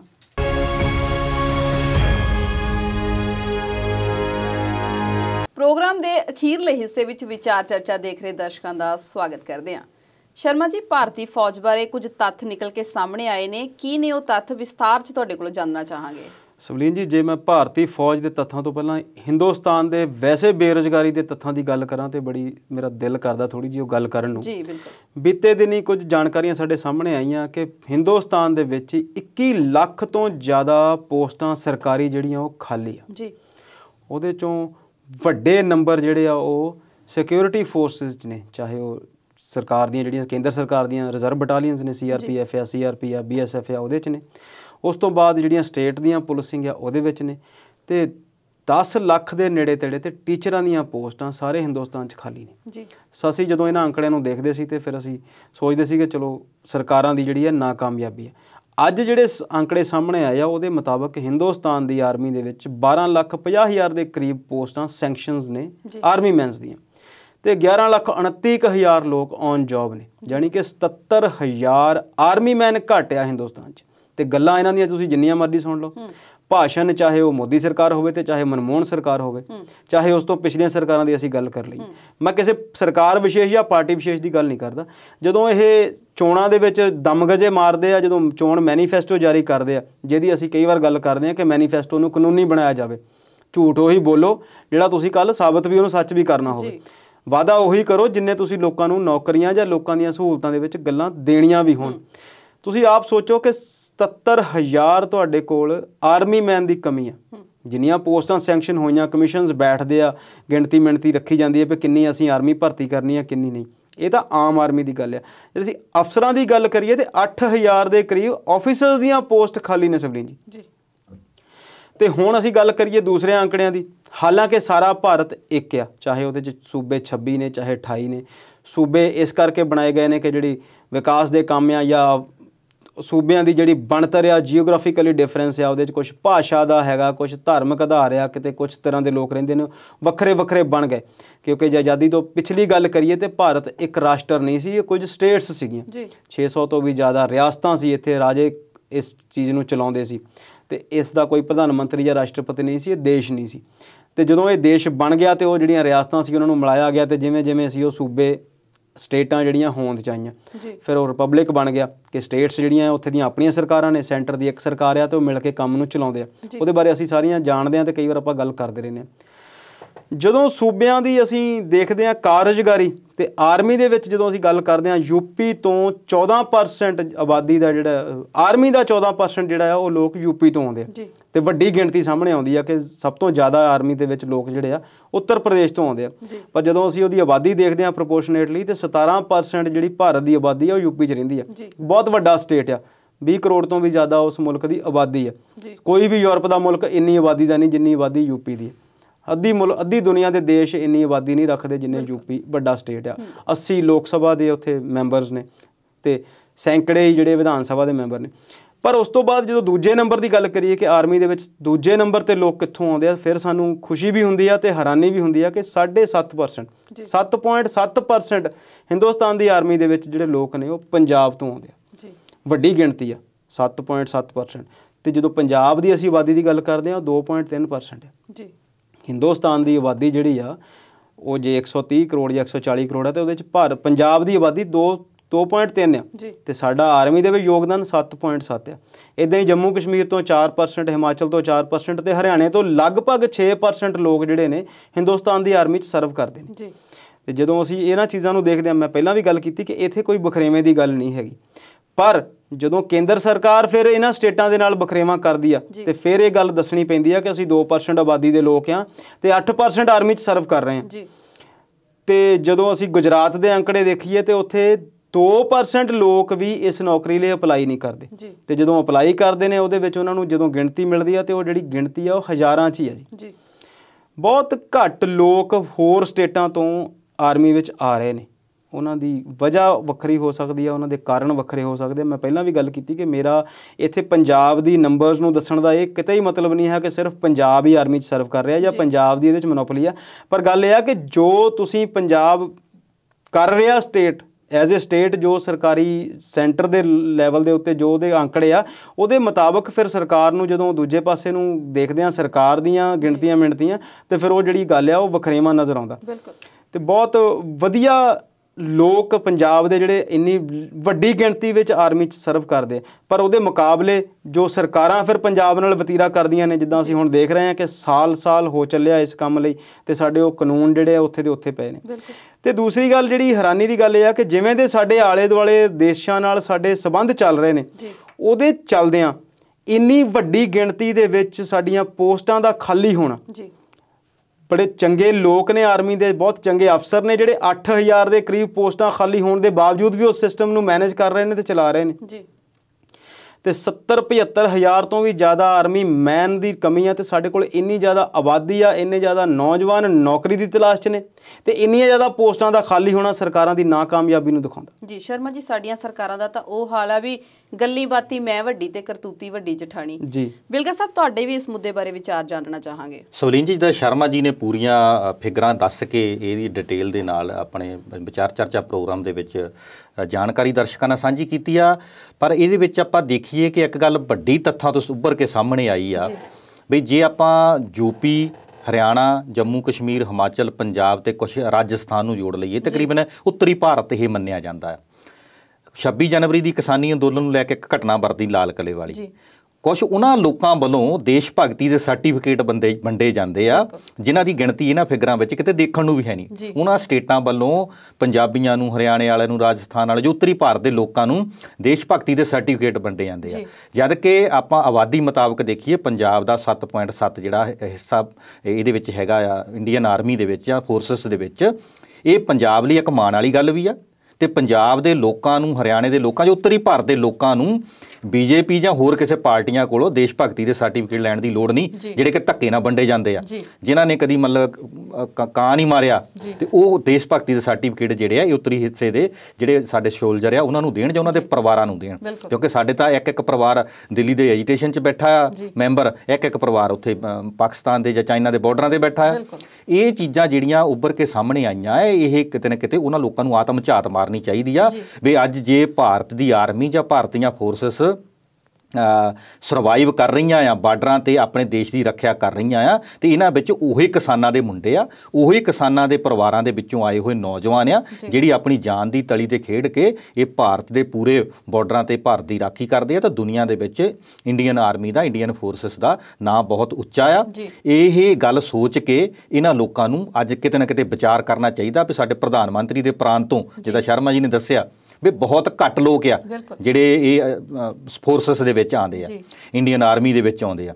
ਇਸ ਕਰਕੇ ਇਹ ਜਿਹੜੀਆਂ ਚੀਜ਼ਾਂ ਆ, ਇਹ ਵੱਡੀਆਂ ਪੋਸਟਾਂ ਖਾਲੀ ਹੋਣਾ, ਇਹ ਵੀ ਸਾਡੇ ਨੌਜਵਾਨਾਂ ਲਈ ਇੱਕ ਬਹੁਤ ਮਾੜੀ ਗੱਲ ਆ ਕਿ ਨੌਜਵਾਨ ਇਸ ਵੇਲੇ ਤਿਆਰ ਬੈਠੇ ਆ, ਨੌਕਰੀਆਂ ਲੈਣ ਨੂੰ ਤਿਆਰ ਬੈਠੇ ਆ। ਜਿਹੜੀ ਮੋਦੀ ਸਰਕਾਰ ਇਹ ਗੱਲ ਕਹਿ ਕੇ ਆਈ ਸੀ ਵੀ ਅਸੀਂ 2 ਕਰੋੜ ਨੌਕਰੀ ਦੇਵਾਂਗੇ, ਉਹ ਪਿਛਲੇ 6-7 ਸਾਲ ਦੇ ਵਿੱਚ ਕੁਝ ਦੱਸਿਆ ਤਾਂ ਹੈ ਨਹੀਂਗਾ। ਪੋਸਟਾਂ ਖਾਲੀ ਪਈਆਂ, ਸ਼ਰਮਾ ਜੀ ਨੇ ਬੜੇ ਵਿਸਤਾਰ ਦੇ ਨਾਲ ਦੱਸਿਆ। ਇਸ ਕਰਕੇ ਇਹ ਜਿਹੜਾ ਫੋਰਸਾਂ ਦੇ ਵਿੱਚ ਇਹ ਉੱਤਰੀ ਭਾਰਤ ਦੇ ਨੌਜਵਾਨਾਂ ਦਾ ਹਿੱਸਾ ਲੈਣਾ ਤੇ ਲਗਭਗ ਕਹਿ ਸਕਦੇ ਉੱਤਰੀ ਭਾਰਤ ਦੇ ਇਸ ਦੀ 40% ਜਿੱਦਾਂ ਸ਼ਰਮਾ ਜੀ ਨੇ ਦੱਸਿਆ ਕਿ ਨੌਜਵਾਨਾਂ ਦਾ ਜਿਹੜਾ ਹਿੱਸਾ ਆ ਉਹ ਭਾਰਤੀ ਫੋਰਸਾਂ ਦੇ ਵਿੱਚ ਉੱਤਰੀ ਭਾਰਤ ਦਾ ਆ। ਇਹ ਸਾਡੇ ਲਈ ਮਾਣ ਵਾਲੀ ਗੱਲ ਵੀ ਆ ਤੇ ਇਹ ਗੱਲ ਨੇ ਸਾਨੂੰ, ਇਹ ਕ੍ਰਾਂਤੀਕਾਰੀ ਵੀ ਇਸ ਗੱਲ ਨੇ ਸਾਨੂੰ ਬਣਾਇਆ ਹੋਇਆ। ਜੇ ਆਪਾਂ ਸਾਰੇ ਭਾਰਤ ਦੇ ਸੂਬਿਆਂ 'ਤੇ ਨਿਗਾਹ ਵੀ ਮਾਰ ਲਈਏ ਨਾ, ਤੇ ਪੱਛਮੀ ਬੰਗਾਲ ਤੋਂ ਲੈ ਕੇ ਇਹ ਉੱਤਰੀ ਭਾਰਤ ਦਾ ਹਿੱਸਾ ਆ, ਤੇ ਜਾਂ ਆਪਾਂ ਮਹਾਰਾਸ਼ਟਰ ਤੇ ਰਾਜਸਥਾਨ ਦੇ ਕੁਛ ਹਿੱਸੇ ਗਿਣੇ ਜਾਂਦੇ। ਜਿਹੜਾ ਵਿਚਲਾ ਹਿੱਸਾ ਹੈ ਉਹਦੇ ਵਿੱਚ ਆਪਣੇ ਕੋਲ ਇਤਿਹਾਸਕ ਤੌਰ 'ਤੇ ਵੀ ਦੇਖੀਏ ਤਾਂ ਕਿੰਨੀਆਂ ਕੁ ਬਹਾਦਰੀ ਦੀਆਂ ਕਹਾਣੀਆਂ ਆ ਤੇ ਕਿੰਨੇ ਕੁ ਬਹਾਦਰ ਮਤਲਬ ਇਹਨਾਂ ਫੋਰਸਾਂ ਦੇ ਵਿੱਚ ਆਏ ਆ। ਉਹ ਸਾਡਾ ਇਤਿਹਾਸ ਇਸ ਵੇਲੇ ਦਰਜ ਆ ਇਤਿਹਾਸ ਦੇ ਵਿੱਚ। ਪੰਜਾਬ, ਹਰਿਆਣਾ, ਰਾਜਸਥਾਨ ਜਾਂ ਇਹਨਾਂ ਉੱਤਰੀ ਭਾਰਤ ਦੀਆਂ ਸਟੇਟਾਂ ਨੂੰ ਕਿਸੇ ਦੇ ਕਹਿਣ ਦੀ ਲੋੜ ਨਹੀਂ, ਕਿਸੇ ਤੋਂ ਸਰਟੀਫਿਕੇਟ ਲੈਣ ਦੀ ਲੋੜ ਨਹੀਂ। ਇਹ ਜਨਮ ਤੋਂ ਹੀ ਕ੍ਰਾਂਤੀਕਾਰੀ ਆ ਤੇ ਜਨਮ ਤੋਂ ਹੀ ਦੇਸ਼ ਭਗਤ ਆ, ਜਨਮ ਤੋਂ ਹੀ ਹਿੰਦੁਸਤਾਨ ਆ, ਜਨਮ ਤੋਂ ਹੀ ਭਾਰਤੀ ਆ। ਤੇ ਇਹ ਰਾਜਨੀਤੀ ਨੂੰ ਜਦੋਂ ਵੀ ਕਿਤੇ ਫੋਰਸਾਂ ਦੇ ਉੱਤੇ ਕਮੈਂਟ ਕਰਨਾ ਜਾਂ ਇਸ ਖਿੱਤੇ 'ਤੇ ਕਮੈਂਟ ਕਰਨ ਤੋਂ ਪਹਿਲਾਂ ਇਹ ਸੋਚ ਲੈਣੀ ਚਾਹੀਦੀ ਆ ਵੀ ਅੱਜ ਜੇ ਭਾਰਤ ਦੁਨੀਆ ਦੇ ਨਕਸ਼ੇ ਦੇ ਵਿੱਚ ਆਪਣੀ ਇੱਕ ਹੋਂਦ ਰੱਖ ਕੇ ਬੈਠਾ ਆ ਤੇ ਉੱਤਰੀ ਭਾਰਤ ਦੇ ਜਿੰਨੇ ਨੌਜਵਾਨ ਆ ਫੋਰਸਾਂ ਦੇ ਵਿੱਚ ਕੰਮ ਕਰਦੇ ਆ, ਇਹ ਉਹਨਾਂ ਦੀ ਬਹੁਤ ਵੱਡੀ ਦੇਣ ਆ। ਜੀ ਬਿਲਗਾ ਸਾਹਿਬ, ਅਗਲੇ ਮੁੱਦੇ ਵੱਲ ਰੁਖ ਕਰਦੇ ਆ। ਖੱਟਰ ਸਰਕਾਰ ਨੇ ਇੱਕ ਨਿੰਦਾ ਮਤਾ ਪਾਸ ਕੀਤਾ ਆ, ਕੀ ਆ ਉਹ ਨਿੰਦਾ ਮਤਾ? ਸਵਲੀਨ ਜੀ, ਪਿਛਲੇ 6 ਮਹੀਨੇ ਤੋਂ ਜਿੰਨੀ ਖੱਟੜ ਸਰਕਾਰ ਦੀ ਨਿੰਦਾ ਹੋ ਰਹੀ ਆ ਉਸ ਹਿਸਾਬ ਦੇ ਨਾਲ ਜੇ ਉਹਨੇ ਕੋਈ ਨਿੰਦਾ ਮਤਾ ਪਾਸ ਵੀ ਕੀਤਾ ਤਾਂ ਹੁਣ ਵਿਚਾਰੇ ਉਹ ਕਹਿੰਦੇ ਨਹੀਂ ਹੁੰਦੇ ਡਰੇ ਹੋਏ ਆ, ਅੰਦਰ ਬੜੇ ਹੋਏ ਆ, ਕਿਸੇ ਦੇ ਮਰਗ 'ਤੇ ਨਹੀਂ ਜਾ ਸਕਦੇ, ਕਿਸੇ ਦੇ ਵਿਆਹ 'ਤੇ, ਕਿਸੇ ਦੇ ਭੋਗ 'ਤੇ ਨਹੀਂ ਜਾ ਸਕਦੇ। ਪਿਛਲੇ 6 ਮਹੀਨੇ ਤੋਂ ਉਹਨਾਂ ਦੇ ਸਮਾਜਿਕ ਲੋਕਾਂ ਨੇ ਉਹਨਾਂ ਦਾ ਹੁੱਕਾ ਪਾਣੀ ਬੰਦ ਕੀਤਾ, ਸਮਾਜਿਕ ਬਾਈਕਾਟ ਕੀਤਾ ਹੋਇਆ। ਦੇਖੋ, ਸਰਕਾਰਾਂ ਲੋਕ ਦੁਆਰਾ ਚੁਣੀਆਂ ਜਾਂਦੀਆਂ। ਅੱਜ ਤੋਂ ਜੇ 8-10 ਸਾਲ ਪਹਿਲਾਂ ਦੇਖਿਆ ਜਾਵੇ ਤੇ ਖੱਟੜ ਨੂੰ ਕੋਈ ਜਾਣਦਾ ਵੀ ਨਹੀਂ ਸੀਗਾ। ਇਹ ਲੋਕਾਂ ਦੀ ਤਾਕਤ ਸੀ ਜਿਨ੍ਹਾਂ ਨੇ ਲਿਆਣ ਕੇ ਇਹਨਾਂ ਨੂੰ ਕੁਰਸੀਆਂ 'ਤੇ ਬਿਠਾ ਲਿਆ। ਅੱਜ ਉਹ ਲੋਕ ਸੜਕਾਂ 'ਤੇ ਰੁਲਦੇ ਆ ਤੇ ਇਹ ਅੱਜ ਵੀ ਪੂਰੇ ਸਿਆਲਾਂ ਦੇ ਵਿੱਚ ਆਪਣੇ ਹੀਟਰ ਲਾ ਕੇ ਸੌਂਦੇ ਰਹੇ ਆ, ਅੱਜ AC ਲਾ ਕੇ ਬੈਠੇ ਆ। ਉਹਨਾਂ ਨੇ ਇਸ ਜਿਹੜਾ ਸਮਾਜਿਕ ਬਾਈਕਾਟ ਕੀਤਾ ਹੋਇਆ ਆ ਪ੍ਰਦੇਸ਼ ਦੇ ਲੋਕਾਂ ਵੱਲੋਂ, ਉਹਦੇ ਖਿਲਾਫ ਇੱਕ ਨਿੰਦਾ ਮਤਾ ਲਿਆਂਦਾ ਆ। ਇਹਨੂੰ ਉਹ ਆਪਣੇ ਹਿਸਾਬ ਦੇ ਨਾਲ ਦੇਖਦੇ ਆ, ਪਰ ਲੋਕਾਂ ਦੇ ਦਿਲਾਂ ਦੇ ਵਿੱਚੋਂ ਜਿਹੜੀ ਹਰਿਆਣਾ ਸਰਕਾਰ ਆ, JJP ਸਰਕਾਰ ਆ, ਉਹ ਉੱਤਰ ਚੁੱਕੀ ਆ। ਚਾਹੇ ਕਿ ਉਹਨਾਂ ਨੇ ਆਪਣਾ ਬਹੁਮਤ ਜਿਹੜਾ ਸੀਗਾ ਉਹ ਵੀ ਉੱਥੇ ਸਾਬਤ ਕਰ ਦਿੱਤਾ ਆ। ਆਉਣ ਵਾਲੇ ਦਿਨਾਂ ਦੇ ਵਿੱਚ ਚਾਹੇ ਜਿੰਨੇ ਮਰਜ਼ੀ ਨਿੰਦਾ ਮਤੇ ਪਾਸ ਕਰ ਲੈਣ, ਜਿਸ ਤਰ੍ਹਾਂ ਮਰਜ਼ੀ ਲੋਕਾਂ ਦੇ ਵਿੱਚ ਚੱਲ ਜਾਣ, ਤੇ ਇਹ ਜਿਹੜਾ ਮਤਾ ਆ ਇਹ ਲੋਕਾਂ 'ਤੇ ਕੋਈ ਪ੍ਰਭਾਵ ਨਹੀਂ ਛੱਡੂਗਾ। ਉਹਨਾਂ ਦੇ ਆਪਣੇ ਦਿਲ ਦਾ ਧਰਵਾਸ ਆ, ਉਹਨਾਂ ਦੇ ਆਪਣੇ ਦਿਲ ਦੀਆਂ ਇਹ ਭਾਵਨਾਵਾਂ ਆ ਵੀ ਕੁਛ ਨਾ ਕੁਛ ਕੀ ਕਰਨਾ ਆ। ਬਹੁਤ ਵੱਡੇ ਪੱਧਰ 'ਤੇ ਹਰਿਆਣੇ ਦੇ ਲੋਕਾਂ 'ਤੇ ਇਸ ਸਰਕਾਰ ਵੱਲੋਂ ਪਰਚੇ ਦਰਜ ਕੀਤੇ ਗਏ। ਇਹ ਸਾਡੇ ਪੰਜਾਬੀਆਂ ਦੀ ਥੋੜ੍ਹੀ ਜਿਹੀ ਕਹਿ ਸਕਦੇ ਖੁਸ਼ਕਿਸਮਤੀ ਵੀ ਆ ਵੀ ਜਿੰਨੇ ਅੰਦੋਲਨ ਦੇ ਦੌਰਾਨ ਪੰਜਾਬੀਆਂ 'ਤੇ ਇੰਨੇ ਪਰਚੇ ਦਰਜ ਨਹੀਂ ਹੋਏ। ਕੈਪਟਨ ਅਮਰਿੰਦਰ ਸਿੰਘ ਵੱਲੋਂ ਕੋਈ ਇਸ ਤਰ੍ਹਾਂ ਦਾ ਵੱਡਾ ਪਰਚਾ ਜੇ ਕਿਸਾਨ ਜਥੇਬੰਦੀ ਨਹੀਂ ਕਿ 307 ਦੇ ਪਰਚੇ, 200 ਬੰਦੇ 'ਤੇ, 300 ਬੰਦੇ 'ਤੇ, 500 ਬੰਦੇ 'ਤੇ ਹਰਿਆਣਾ ਸਰਕਾਰ ਵੱਲੋਂ ਹਰੇਕ ਫੰਕਸ਼ਨ 'ਤੇ ਜਿੱਥੇ ਵੀ ਕਿਸਾਨ ਵਿਰੋਧ ਕਰਦੇ ਆ ਉੱਥੇ 307 ਦੇ ਪਰਚੇ ਦਰਜ ਕੀਤੇ ਜਾਂਦੇ ਆ। ਤੇ ਇਸ ਕਰਕੇ ਲੋਕਾਂ 'ਤੇ ਕੋਈ ਜ਼ਿਆਦਾ ਇਸ ਗੱਲ ਦਾ ਪ੍ਰਭਾਵ ਨਹੀਂ ਗਾ। ਖੱਟੜ ਸਰਕਾਰ ਜਿਹੜੀ ਉਹ ਆਪਣੇ ਕਾਰਵਾਈ ਪਾਉਣ ਲਈ ਜੇ ਉਹਨਾਂ ਨੇ ਇਹ ਨਿੰਦਾ ਪ੍ਰਸਤਾਵ ਲਿਆਂਦਾ ਆ ਤੇ ਉਹ ਉਹਨਾਂ ਦੇ ਮਨ ਦਾ ਇੱਕ ਧਰਵਾਸ ਹੋ ਸਕਦਾ, ਪਰ ਲੋਕਾਂ 'ਤੇ ਇਸ ਗੱਲ ਦਾ ਕੋਈ ਅਸਰ ਨਹੀਂ। ਸਾਡੇ ਮਾਹਿਰ ਮਹਿਮਾਨਾਂ ਨੇ ਬੜੇ ਸੁਚੱਜੇ ਢੰਗ ਨਾਲ ਆਪਣੇ ਵਿਚਾਰਾਂ ਦੀ ਸਾਂਝ ਸਾਡੇ ਦਰਸ਼ਕਾਂ ਦੇ ਨਾਲ ਪਾਈ ਹੈ। ਬਿਲਗਾ ਜੀ, ਸ਼ਰਮਾ ਜੀ, ਸਟੂਡੀਓ 'ਚ ਆਉਣ ਲਈ ਤੁਹਾਡਾ ਬਹੁਤ-ਬਹੁਤ ਸ਼ੁਕਰੀਆ। ਸ਼ੁਕਰੀਆ ਜੀ। ਉਮੀਦ ਕਰਦੇ ਹਾਂ ਕਿ ਸਾਡੇ ਦਰਸ਼ਕਾਂ ਨੂੰ ਸਾਡਾ ਅੱਜ ਦਾ ਇਹ ਪ੍ਰੋਗਰਾਮ ਬਹੁਤ ਪਸੰਦ ਆਇਆ ਹੋਵੇਗਾ। ਅਗਲੀ ਵਾਰ ਨਵੇਂ ਮੁੱਦਿਆਂ ਤੇ ਨਵੀਂ ਗੱਲਬਾਤ ਲੈ ਕੇ ਜਲਦ ਹਾਜ਼ਰ ਹੋਵਾਂਗੇ। ਤਦ ਤੱਕ ਲਈ ਸਾਨੂੰ ਦਿਓ ਇਜਾਜ਼ਤ। ਸਤਿ ਸ਼੍ਰੀ ਅਕਾਲ।